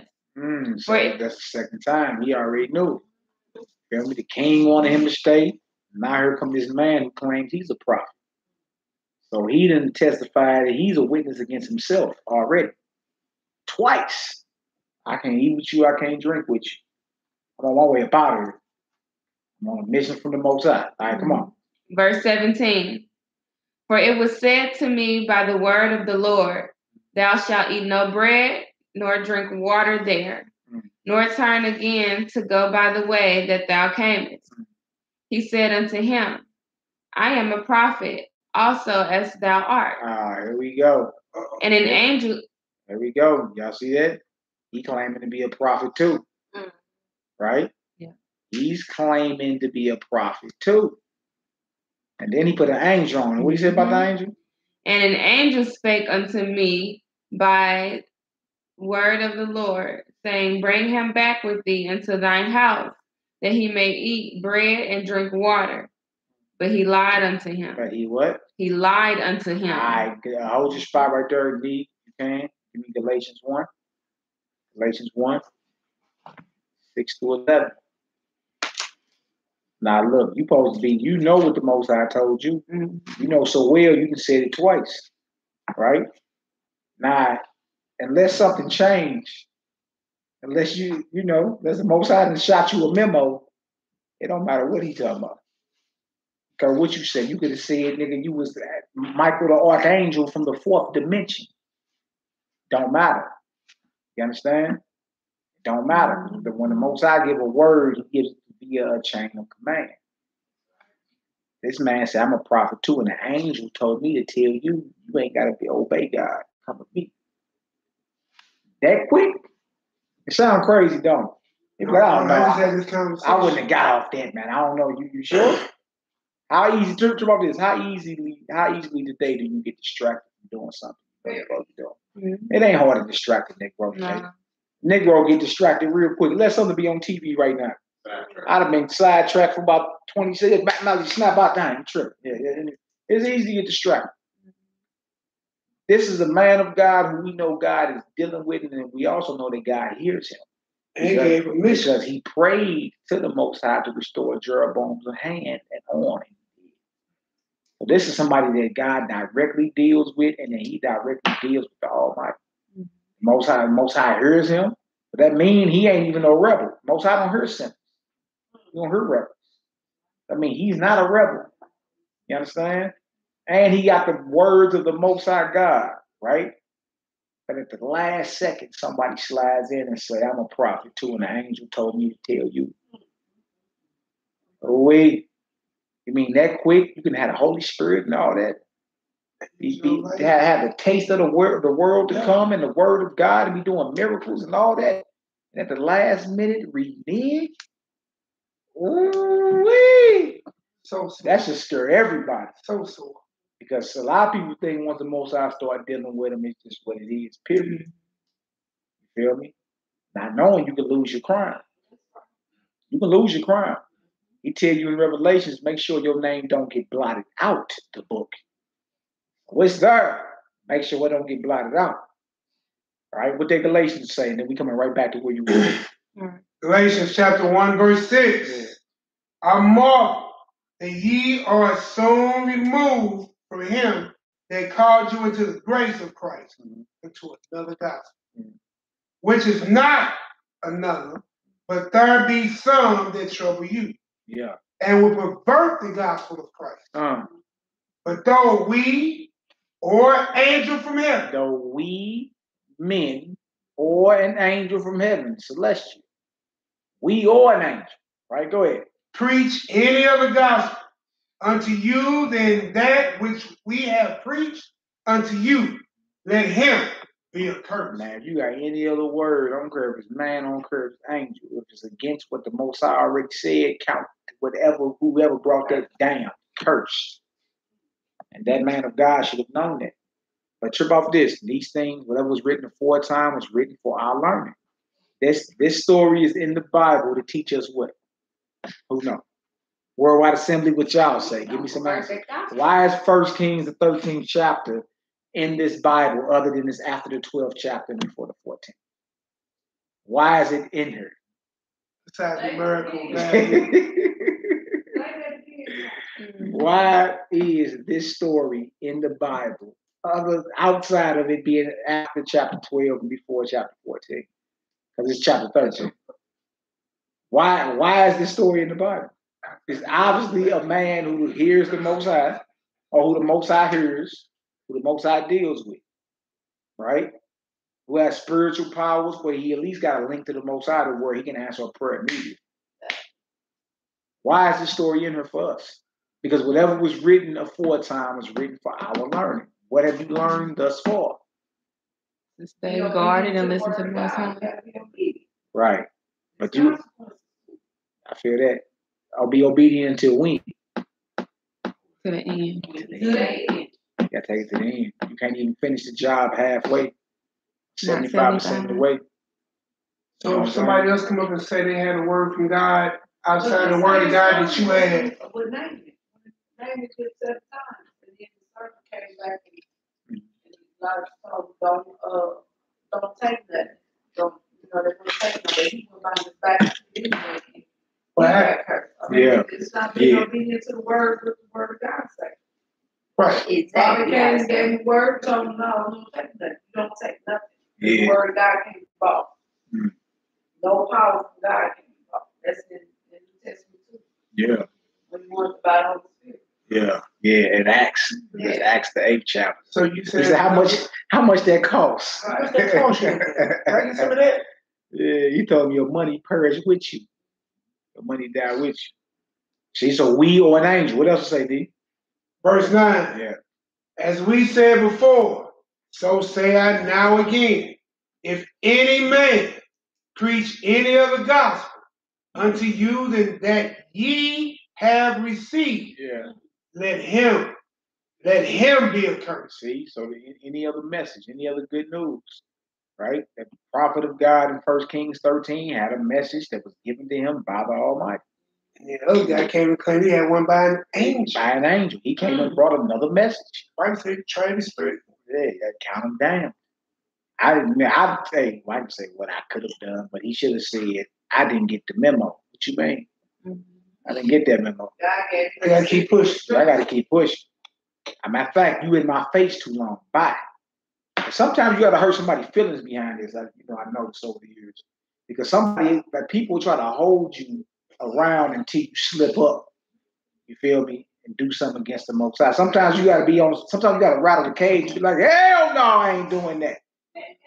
That kind of get people up off you real quick, like, dang, all right. You know what I'm saying? Right. He really taking this serious. Hey man, come on back to the crib, eat with me, drink with me. Hell no. Sometimes you gotta be like that. To really get somebody like, dang, like he ain't playing. Well, my bad, bro, you know. Yeah, whatever. Be about your father's business, man. Be about it. Come on, where we at? Let's get Verse 10. Come on. For do I now persuade men or your house? Or do I seek to please men? For if I yet please men, I should not be certain. That's so powerful. If I was a man pleaser, I wouldn't be the You can't be a servant. I wouldn't be the father of the son. Yeah. A man pleaser. Trying to please man. This sounds gay. It's shit. Yeah. A man pleaser. It sounds homosexual. All right, so we got there, right? I wanted to show that when the brother said an angel told him, but Moses said, but he lied to him. Lied to him. That quick. So let's get back to that 1 Kings 13 chapter. Read verse 18 again. Yeah. He said unto him, I am a prophet also, as thou art. And an angel spake unto me by the word of the Lord, saying, bring him back with thee into thine house, that he may eat bread and drink water. But he lied unto him. So he went back with him and did eat bread in his house and drank water. And it came to pass, as they sat at the table, that the word of the Lord came unto the prophet that brought him back.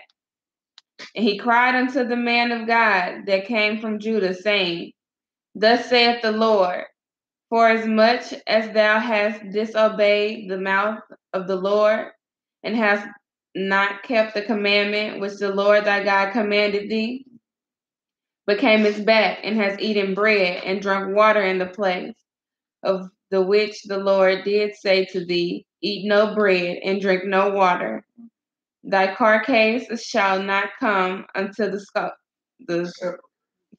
In other words, your carcass, your dead body will not be buried if you not be given the proper burial. In other words, because you came back and ate in this place and drank, and I told you not to, your carcass will not come to its sepulcher. The sepulcher is like the burial spot. Tomb. Yeah. And it came to pass after he had eaten bread and after he had drunk, that he saddled for him the ass, to wit, for the prophet whom he had brought back. And when he was gone, a lion met him by the way and slew him. And his carcass was cast in the way, and the ass stood by it. The lion also stood by the carcass. And behold, men passed by and saw the carcass cast in the way, and the lion standing by the carcass. And they came and told it in the city where the old prophet dwelt. And when the prophet that brought him back from the way heard thereof, he said, It is the man of God who was disobedient unto the word of the Lord. Wow. Now this the guy that was lying to him. He says the man of God is disobedient. That quick, man, look, you in such a spiritual war that, you understand, like there's all type of stuff going on to where it's lying spirits being dispatched. You feel me? Now, how he stood up and say who was disobedient when he played a part, he was a vessel in it. You feel me? He lied to him and told him, and then he told me to tell you that cancel the memo. God said you could come eat. And then while they sitting at the table, the man that lied to him, the Most High prophesies through him out of his mouth. The very guy that lied to him said, because you made her, you're finished. You understand? Then he meet a lion destroy him and all that. Then the word get back to the very guy that lied to him. He say, it is the man of God who was disobedient to the word of the Most High. As if he didn't play a part in it. You understand? You really don't understand the level or the spiritual level that the war that you really in. Feel me? That's why, by any means necessary, you got to be obedient. Anything outside that, you don't even know. Most High used something over here to destroy you. And we're going to read that next. We're going to read him holding the council in the heavens. Like, what spirit going to go say this to make this man die? Dang, what's really going on? Serious. Who playing on the doorbell? I told you. Where we at? Verse 26, the beginning. And when the prophet that brought him back from the way heard thereof, he said, It is the man of God who was disobedient unto the word of the Lord. Right. Therefore the Lord had delivered him unto the lion, which had torn him and slain him according to the word of the Lord, which he spake unto him. Dang, yeah, you trip off that, be like, he did everything he was supposed to do to the end. Yeah. He got to the finish line and got and fell off and got killed by a lion. And got devoured by a lion. How horrible was that? Yeah. Imagine just a lion just jumping on you. You know how a cat claw, you ever got clawed by a cat? You try to pick up a cat claw, you can't get that mug off because it hurts so bad. Yeah. Imagine a lion's claw. And then, that's a horrific death. That's a horrific death. All for one instance of disobedience. For bread and water. Yeah. Don't forget he was somebody the Most High heard. And answered. He's somebody the Most High dealt with. He was somebody that was known and for so he used speaking his word. And Judah's signet is a lion. Yeah. He was a lion, and he's a man of truth. And he left the ass bound. He said, this lion was a dumb ass. Hey, bro, he left the ass right next to him. The ass. Mm-hmm. The lion didn't eat the ass. Mm. Come on, let's get it. Verse 27. And he spake to his son, saying, Saddle me the ass. And they saddled him. And he went and found his carcass cast in the way, and the ass and the lion standing by the carcass. The lion had not eaten the carcass, nor torn the ass. And the prophet took up the carcass of the man of God, and laid it upon the ass, and brought it back. And the old prophet came to the city to mourn and to bury him. And he laid his carcass in his own grave, and they mourned over him, saying, Alas, my brother. And it came to pass after he had buried him, that he spake to his son, saying, When I am dead, then bury me in the sepulchre wherein the man of God is buried. Lay my bones beside his bones. For the saying which he cried by the word of the Lord against the altar in Bethel, and against all the houses in the high places, which are in the cities of Samaria, shall surely come to pass. After this thing, Jeroboam returned not from his evil way. You true about that? The very guy whose arm was dried up, he had the prosthetic arm, he did no full range of motion, no that. He asked that man of God who was destroyed by the lion, pray to your God so my arm can be healed. He did. He got his arm back. You think after that, it's like being paralyzed or something. You understand? Been paralyzed for 10 years. And we look up you up there hooping, donking on everybody. You understand? Like, how do you forget the fact that you was a paraplegic for 10 years? That quick. Jeroboam, because we got short memories. Jeroboam forgot that quick that he lost his arm. When he got back to him, he ain't saying, I'm going to be a servant of the Most High, who answered the prayer of that man. Like, hey, wicked, man. Let's keep doing what we supposed to. Keep doing what I want to do. See? Don't let nobody say the Most High ain't merciful. He showed mercy to the wicked and the righteous all the time. All the time. And we still just be like, whatever. And that's why the Most High open up and start putting you in the grave. Hey, it's what it is, man. It's what it is. You had plenty of opportunity. All right, what else to say? Verse 33. After this thing, Jeroboam returned not from his evil way, but made again of the lowest of the people priests of the high places. He just he got Ned the wino as a priest. He's just doing whatever you want to do. When the priests were the sons of Levi, high priest sons of Aaron. He's just doing whatever he wants to do. Because he feel like he can, same like Nebuchadnezzar, did what he wanted to do. Didn't matter. All right, what verse you in? 33. All right. Whosoever would, he consecrated him. Dang. And he became one of the priests of the high places. Wow. And this thing became sin unto the house of Jeroboam, even to cut it off and to destroy it from off the face of the earth. See what happened? That very man who could have easily turned after the Most High did a miracle for him. It said the very thing he kept doing got his whole lineage wiped out.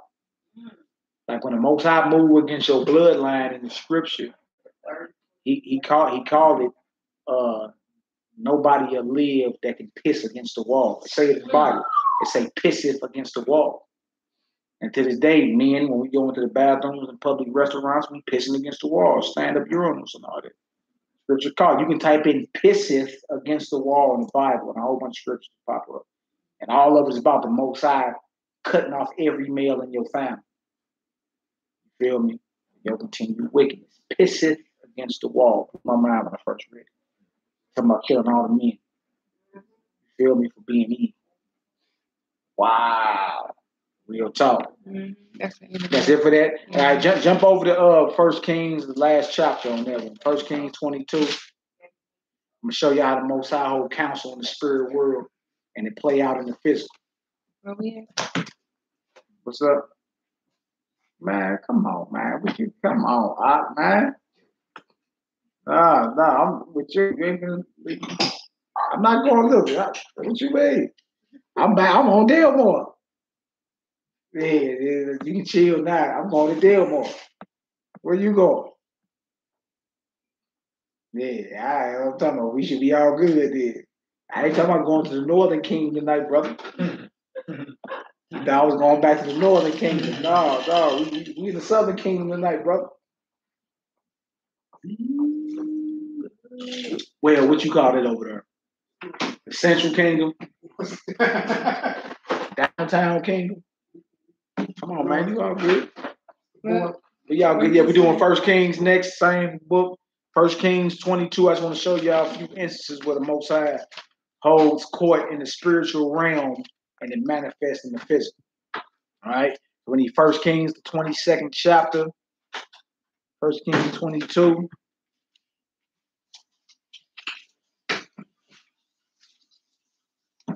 Oh man, this is gonna be beautiful. This is what the Lord said. Yeah, 14. We're gonna read 1 Kings 22. We're gonna read 14 on down. 14 on down. Yeah, it's all good. Y'all Hebrews want to go all night, you can get it done. What y'all talking about? They on here talking about some, I'm a night owl. What Bible you guys prefer? Infallible dialect. Shalom, peace. Time for you to lay it down for Rockathon. May the Most High bless y'all, man. Hey, another Shabbat. Thank the Most High for another Sabbath. Get a chance to relax. Catch up with your problems later on to the next day on Sunday. You dig? Get the Most High his rest. Get you some. Throw down this word. Man, you be energized with the word, man. You be all right. I ain't, man. Don't make me pull up some WhatsApp videos. Boy, you chug a lug, boy. That boy go about, 20 days straight. Yeah, be quiet now, you know. Need some more drink. Oh, no, man. You going off. You got water. You got water. You got Mayam. You got water. All right, let's get it, y'all. We in 1 Kings 22. We're going to start around verse 14. Y'all good, man. 1 Kings 22, yeah. We're going to start around verse 14. These last few examples is about how the Most High. Remember we read earlier when he told Nebuchadnezzar, it's the heavens that rule over men. You understand? Like, Most High is the one that set up kingdoms and he dropped. So we about to go into a court that he had in the spiritual realm and how a certain king, it was decreed that a certain king would be killed. But the decision was already made in the spiritual realm before it played out on the earth. Feel me? It happened, like this type of stuff happened all the time. Like everything that play out in front of you and already been decreed in the heavens. You don't even know it. You just living your life. You all impulsive. You know.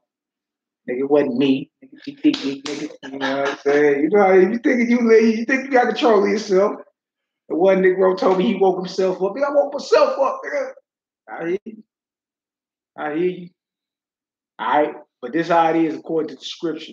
It play out in the spiritual realm. It's decreed in the spirit, and then it plays out in the physical. Just like with Nebuchadnezzar. Remember the angel told him, like it's the Most High that reign in the kingdom of men. He'll set up over the bases of men if you want to. Right? And at the end, after he got his ring kicked up past his shoulder blades, he had to admit the Most High God is God. That's it. That's it. If he really wants you, you know what I'm saying? He'll jack you up. Jack you up about, a few years or whatever until it's fulfilled. You'll be broke then. You tap out. You know why MMA? Niggas tap out in MMA, boy. Submit. All right, where we at? Let's get it. Nee, you gonna read? Let me read, man. You trying to stay up. Read, Hebrew. 1 Kings 22. We need around verse 14. My Bible broke. We need you, brother. First I got a big letter right here. Man, that joker got Zoom and everything. He on this phone. 1 Kings 22. We're gonna start around 14. Yeah, the Most High come out. You holler at him before he holler at you. That's the best thing. Holler at him before he holler at you. It shouldn't have to be a near-death experience for you to get spiritual. Feel me? Jonah, earlier we read, he was cut off. He was in the belly of a big fish. Called it hell. You understand? Like, I'm in the grave, man.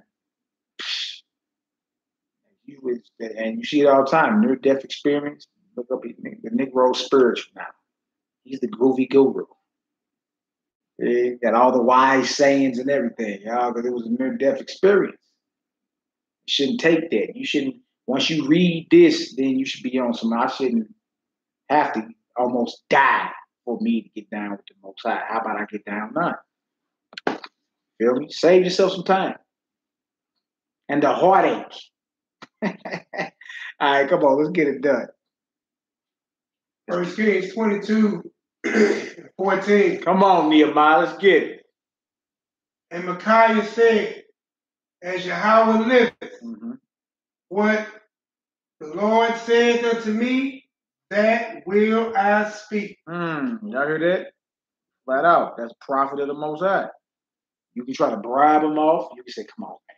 Just change the words a little bit. Look at the Lord living. Whatever he tell me, I'm saying. You may not like it. I don't care. That's who the Most High looking for. He ain't looking for no compromises. You're going to say his word regardless. I don't care what the situation is. All right, go ahead. Verse 15. Yeah. So he came to the king. The king said unto him, Micaiah, shall we go against Ramoth Gilead to battle, or shall we forbear? He answered him, Go and prosper, for the Lord shall deliver it into thy hand of the king. And the king said unto him, How many times shall I adjure thee, that thou tell me nothing but that which is true in the name of the Lord? And he said, I saw all Israel scattered upon the hill, as sheep that have not a shepherd. Wow, the king is supposed to be the shepherd over the people. The prophet, like, look, man, I saw Israel scattered. Man, they sheep, they ain't got no shepherd. That should be insulting to the king, because he's supposed to be the shepherd over the people. All right, go ahead. The Lord said, These have no master. Let them return every man to his house in peace. The king of Israel said unto Jehoshaphat, Did I not tell thee that he will prophesy not good concerning me, but evil? He said, I told you. You feel me? This is a time when the northern kingdom and southern kingdom had to go to war, had to be allies and go to war with somebody. But before you go to war, you have to seek spiritual counsel. You feel me? Before, in 300, before Leonidas went to war, what did he do? He went out, he climbed that mountain and went and hollered those oracles. You feel me? If you play chess, who's next to the king and queen on the chessboard? Priest, the bishop. You see? You about to go to war, you got to go out with the prophets of God. You got a word from the Most High, yeah and nay. You understand? That's what's going on here. Same thing play out. Yeah, it's Bible deep, man. All right, go ahead. He said, and those he said, did not tell you. He told King of Israel, I told you he ain't got nothing good to say to us. Because the message that a man of the Most High bring always peaches and cream. It ain't always nothing smooth. It ain't always nothing you want to hear. A lot of times you're going to get mad, get rebellious, bullheaded. You don't want to fight them. You know what I'm saying? You don't want to shoot them. You will be tight-lipped, ventriloquist mode, Spanish nigga. Y'all know. I know. You feel me? But he knew it. He said, look, he ain't going to prophesy nothing good to us, man. I told you this. All right, go ahead. What else to say? And he said, yeah. Hear thou therefore the word of the Lord. Yeah.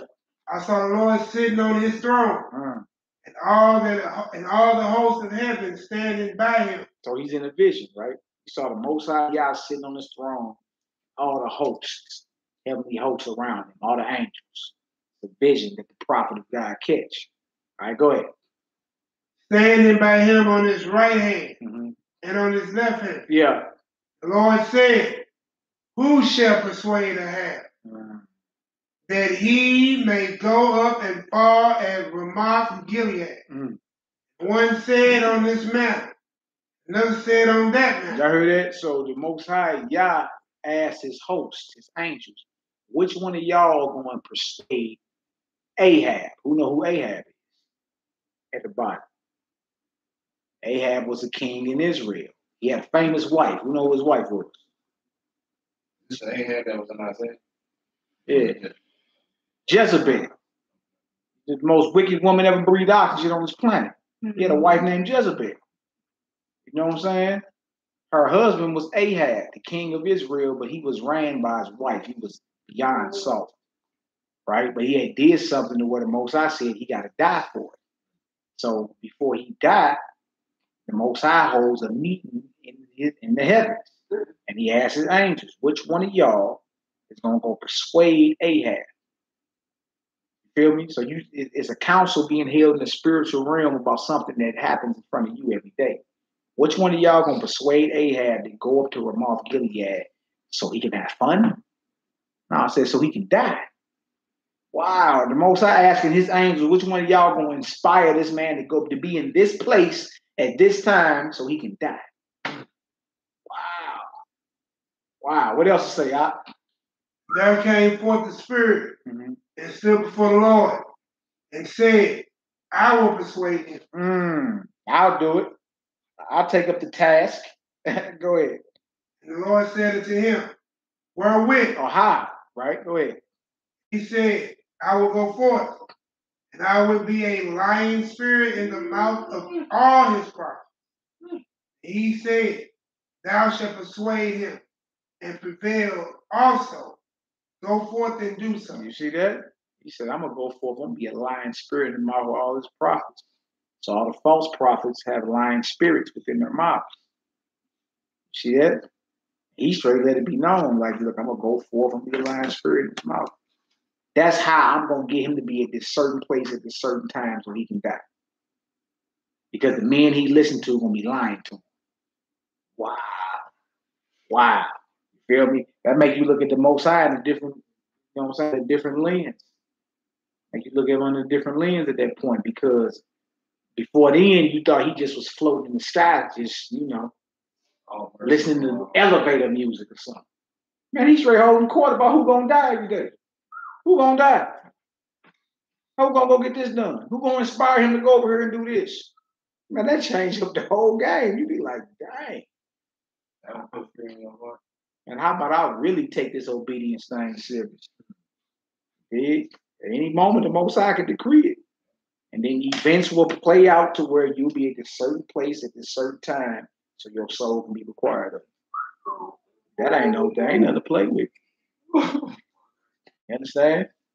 People still think it's a game. There's something that's going on in a realm that you can't even see that directly affects what you see every day.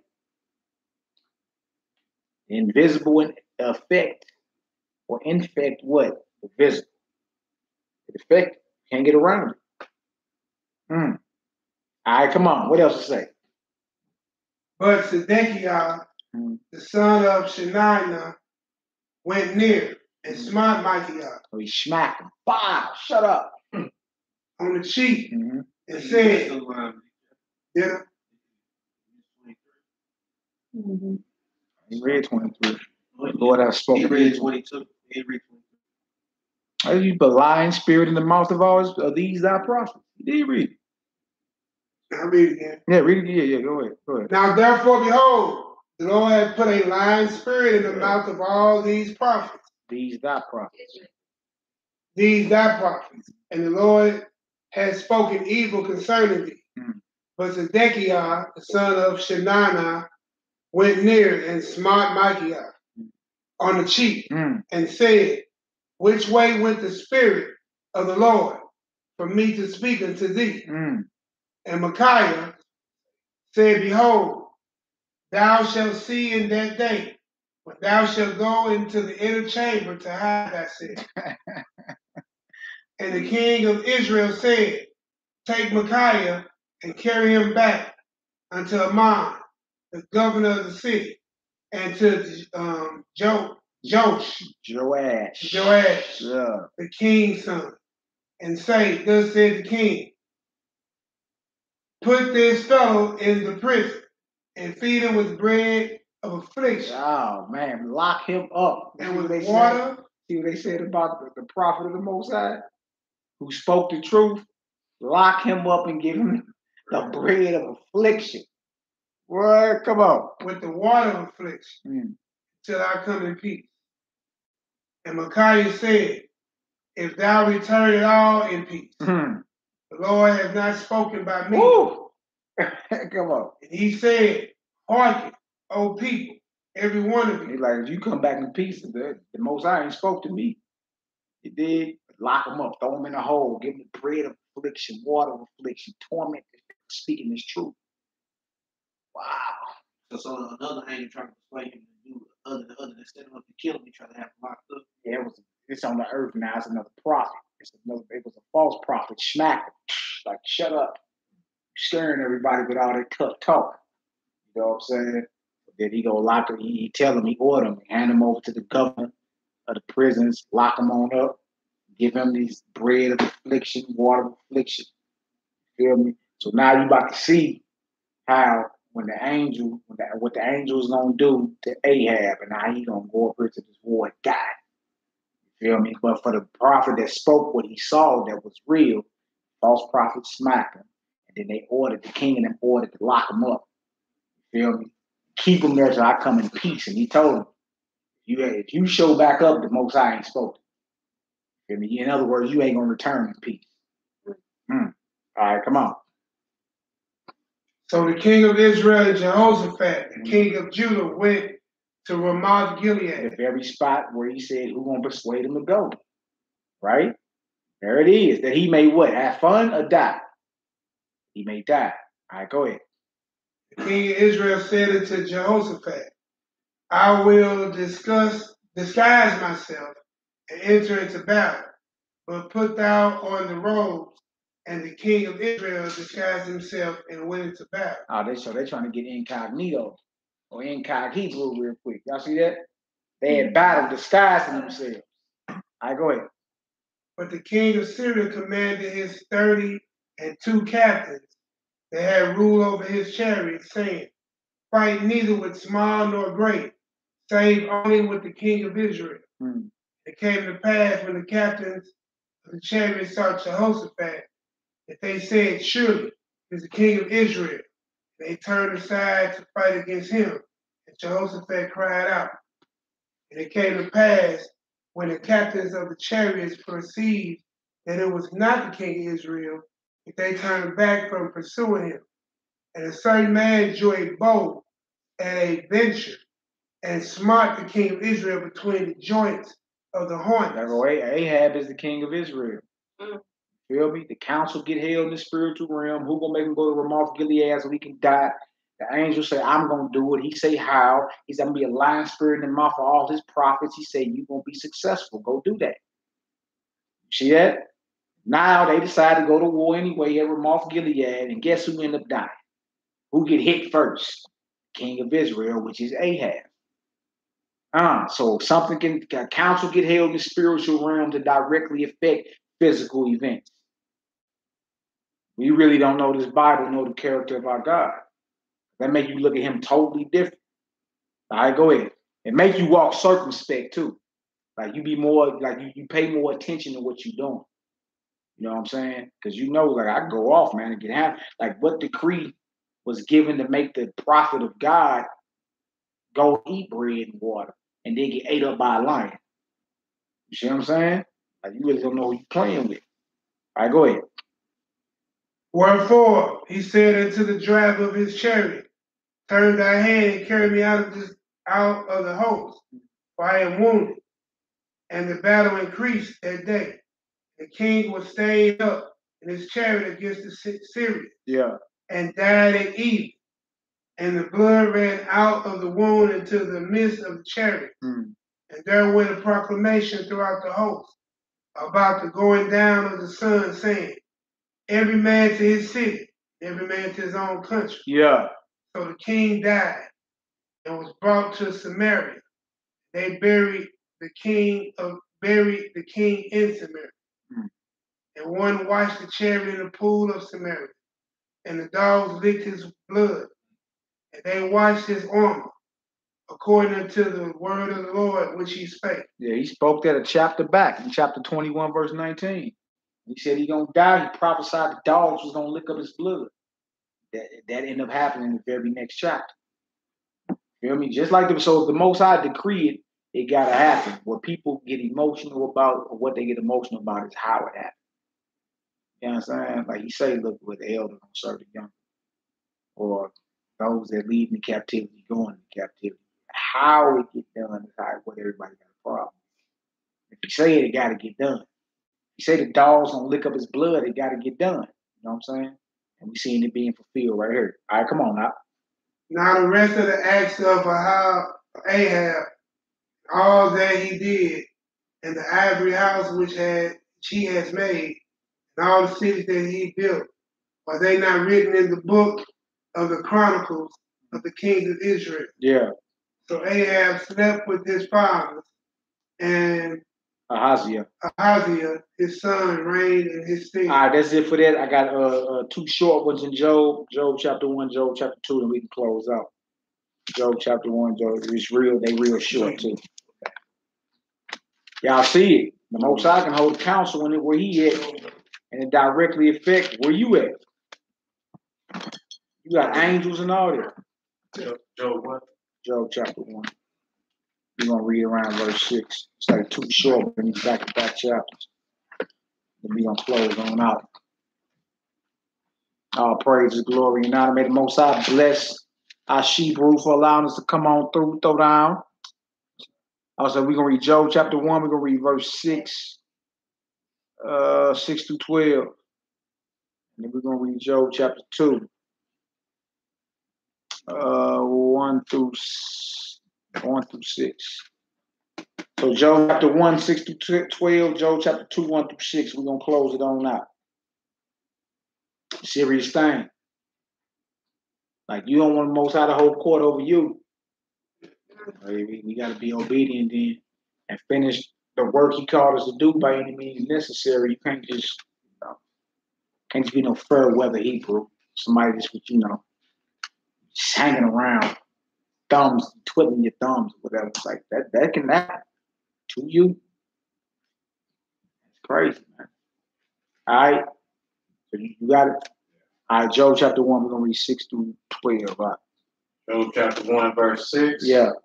Now there was a day when the sons of God came to present themselves before the Lord. Y'all see that? Come on.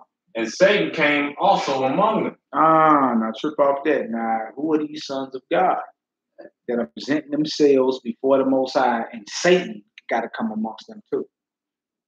Is this on the earth or in the heavens?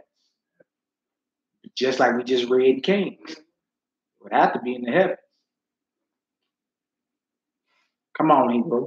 Verse 7. Yeah. And the Lord said unto Satan, Whence comest thou? Where you coming from? Right? Then Satan answered the Lord and said, From going to and fro in the earth. So that's how you know this is in the heavens. Because Satan just answered the Most High and said, From going to and fro in the earth. Well, hold on. Where you at then? It must be in the heavens like we just read in that King. Got to be something going on with the Most High. He holds court every day.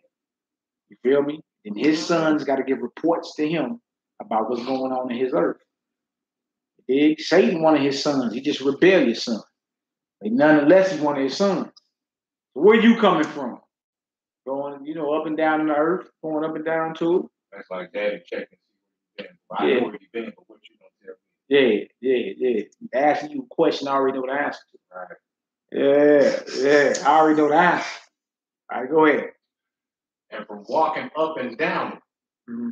And the Lord said unto Satan, Hast thou considered my servant Job, that there is none like him in the earth, right? A perfect and upright man, one that feareth God and escheweth evil. Now you know the Most High and the enemy ain't gonna have a dialogue about you, about God. That's my servant. You ain't never tripped off him.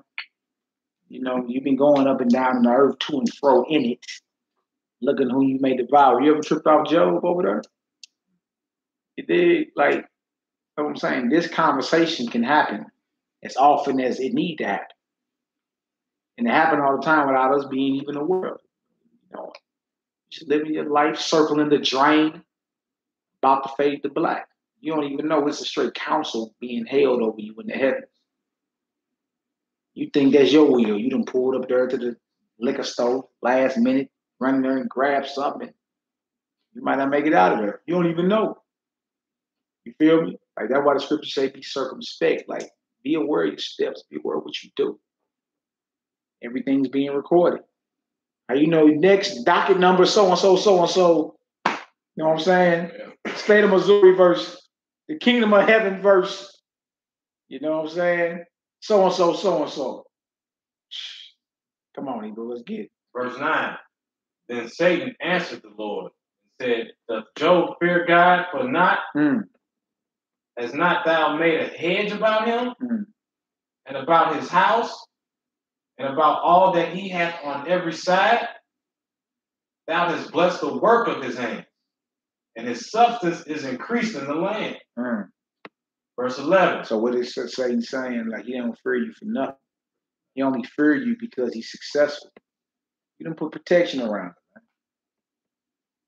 Same conversation could happen with you while you riding your high horse thinking you know what I'm saying, untouchable. Come on, let's get it. Verse 11. But put forth thine hand now and touch all that he hath. He will curse thee to thy face. And the Lord said unto Satan, behold, all that he hath in thy power, only upon himself put not forth thine hand. So Satan went forth from the presence of the Lord. Now the Most High said to Satan, behold, all that he have is in your power. You feel me? So even the devil has boundaries. He got to go to the Most High to get permission. Concerning who? You. Most High getting boundaries. But look, all that he has is in all that he has is in your power. Dang, Job had a lot.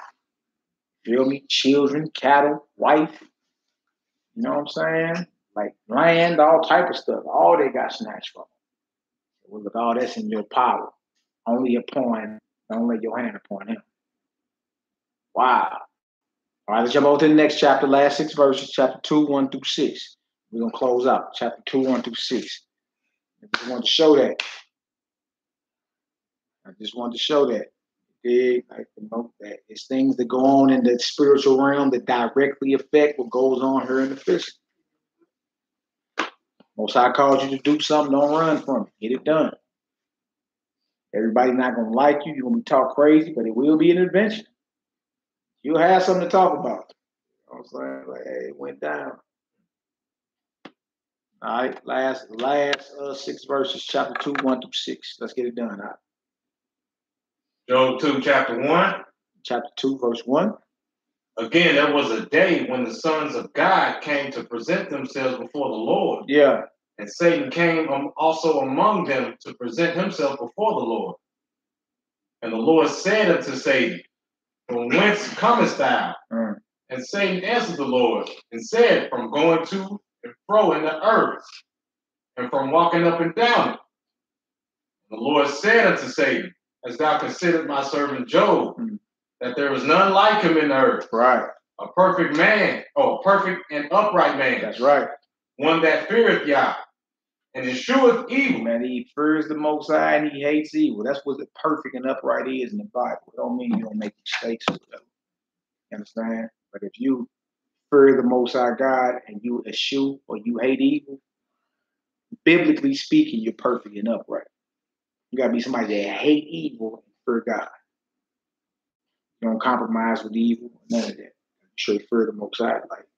Like if your son was standing right there, you wouldn't be all up in his face. I can lock eyes with Bruce or you. You know how you see somebody you ain't one of them like that, because you know you ain't even worthy to look at. You know you worthy and not even making it into what he got for you. You understand? Like people be thinking like when you meet up with the son of the Most High, you finna be all in his face just, you know what I'm saying, and trying to catch it. Man, your face gonna be to the ground in shame.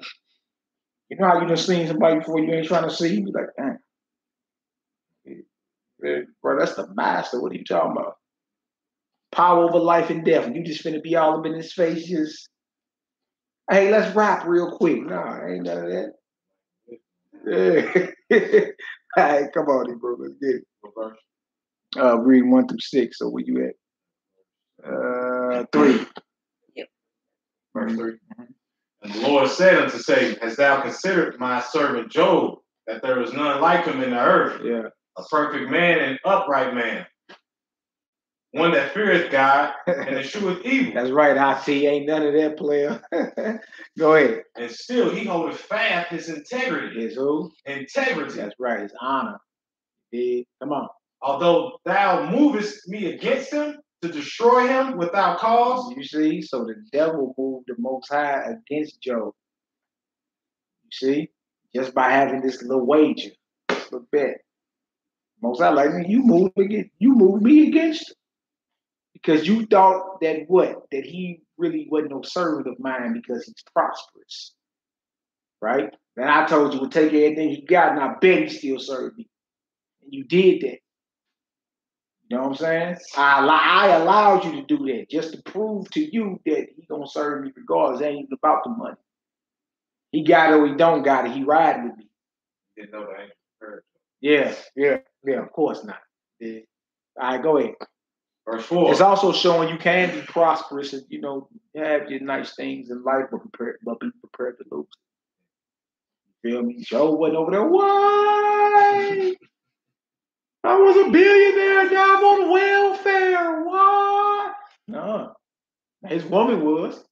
His woman started talking crazy to him. Curse God and die. Huh? You speak as a foolish woman. Shall we not receive what? Good from the Most High and not evil? Naked I came, naked I'm going. Feel me? He ain't cursed the Most High. He ain't stopped worshiping the Most High because he went through his trials and tribulations. He maintained his integrity. Stayed honorable and upright in the situation. Today, boy, as soon as the AC go off, it's over. Bro, you won't even see the Hebrew. No more shaloms, nothing. Shaloms. Or none of that. The AC done went out. It's over. Too much tribulation. So, seen that happen. It's either me or them. I mean, one Passover, this woman told this boy, it's either me or them. We ain't seen them since. Over. Henpecked. Over. Fell back. We ain't seen them. See? You gotta be ready, man. Any moment you can lose whatever. You gotta be ready to stay down no matter what. All right, go ahead. What else? Verse 4. And Satan answered the Lord and said, skin for skin, yeah. All that a man hath will he give for his life. Verse 5. But put forth thine hand now and touch his bone and his flesh. He will curse thee to thy face. He's like, boy, give him some plagues in his body. Big balls, salt. He took all his riches, his health. He will what? Curse thee to thy face. Wow. Go ahead. Verse 6. Yeah. And the Lord saith unto Satan, behold, he is in thine hand, but save his life. Yeah, you can't take his life. You want to be about them plagues and bugs? Go ahead. Feel me? As you read, it's a lovely story. If you ever going through anything in life, read the book of Job. The story of Job is beautiful. 22 chapters long. And you're going to see in the end, he was restored. Double. Everything he lost in the end, he got double that in the end. Because he stayed down.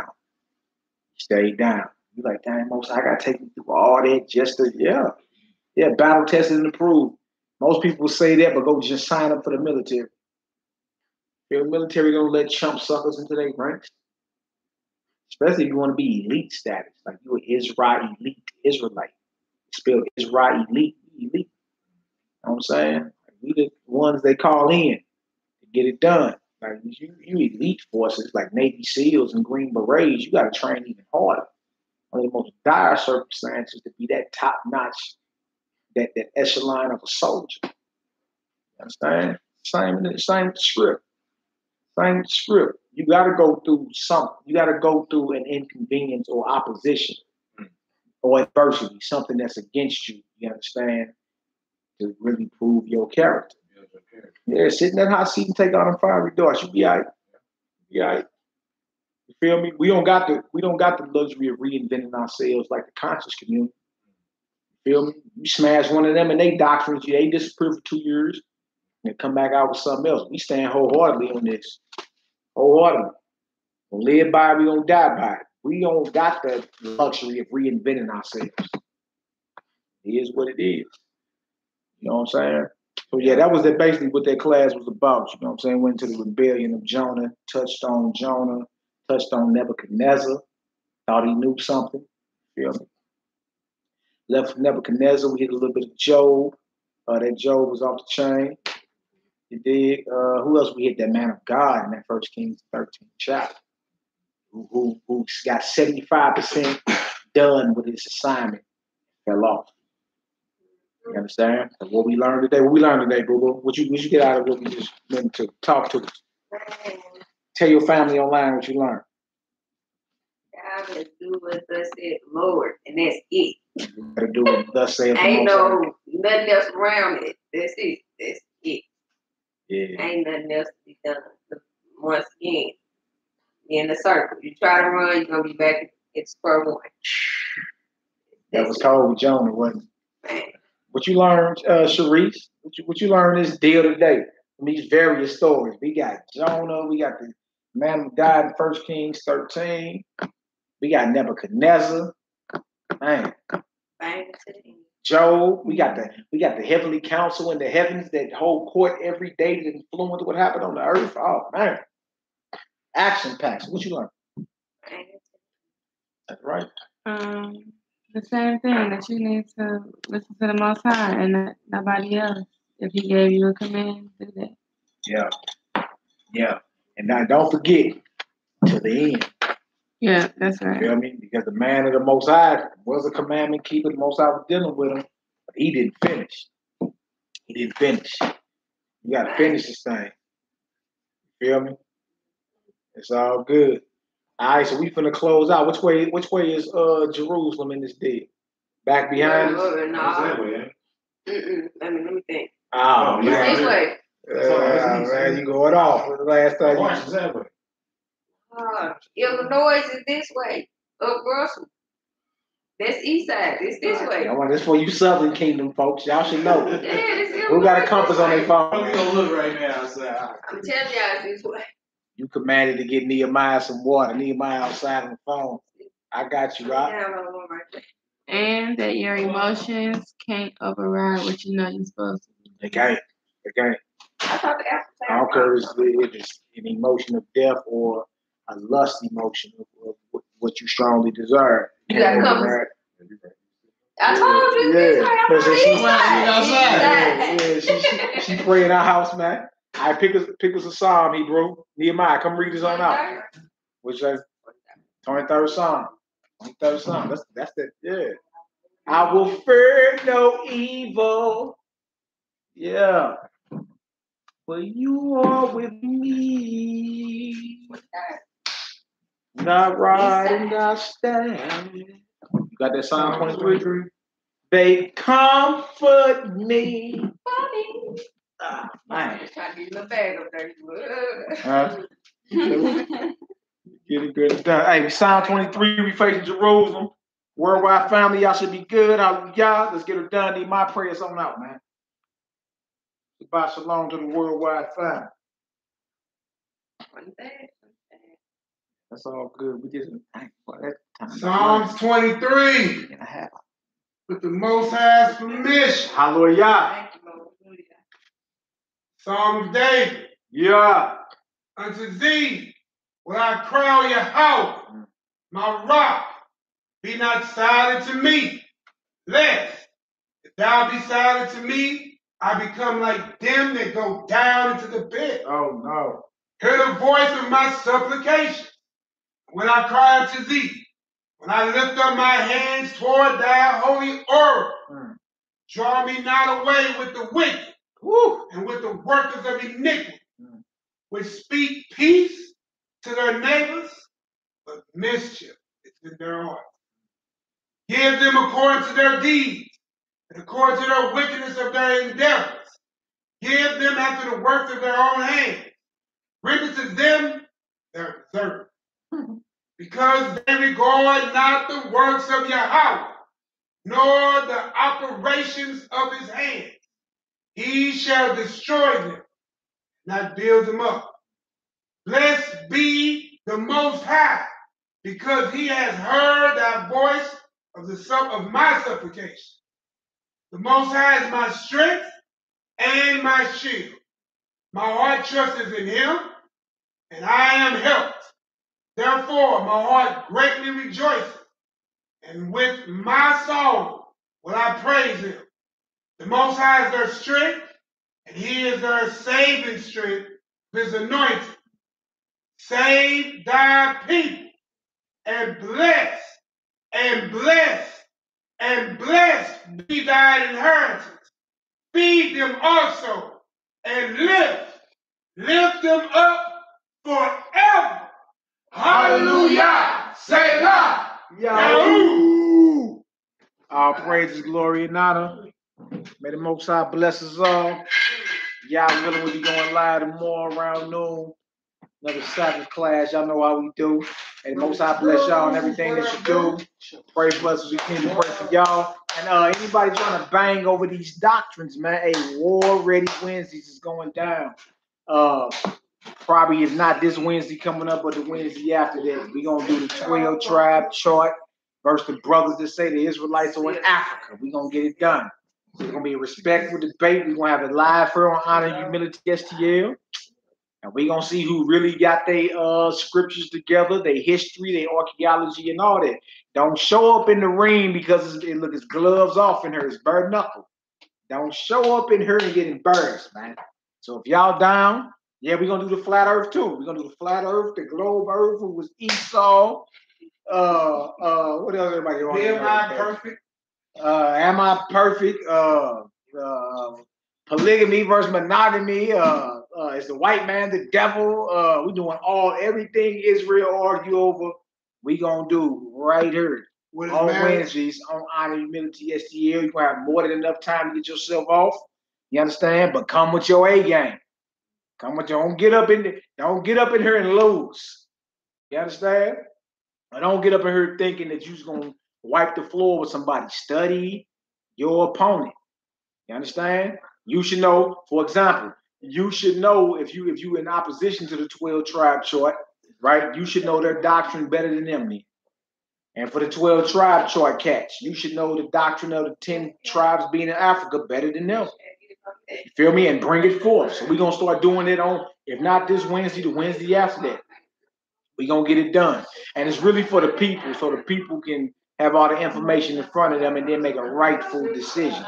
You know what I'm saying? It's just for the people. You dig? Most teachers are already stuck in their ways, so I really ain't even tripping off.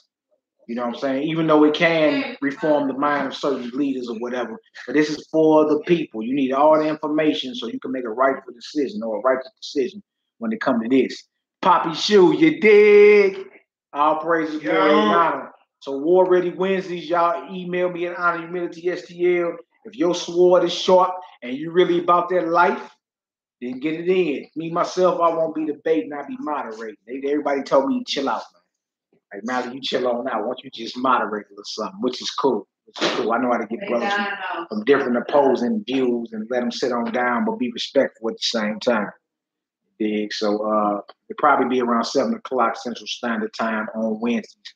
War Ready Wednesdays. I just put the promo video up a couple of days ago with an old track the 4th Tribe did called War. So if you about that, come on with it, man. That's not play no games. If you about with that, what you talk about, if the doctrine you claim is false and you about it, will be about that life. But warning, it's gloves off. You know what I'm saying? Yeah, and also, no doubt, House of Zion Homeschool. Check the description box. For our first wave of short leggers, are coming out to school this September. So we got a lot of work we're doing over here at the Honor and Humility STL, McKill's Decor STL. Got a lot of work we're doing. Thank you for your prayers. Thank you for your support. All your support, your alms, like my brother saying, your offerings, all praises, glory, and honor. May the Most High bless us all. You understand? And love your God and love his people. Shalom. Shalom.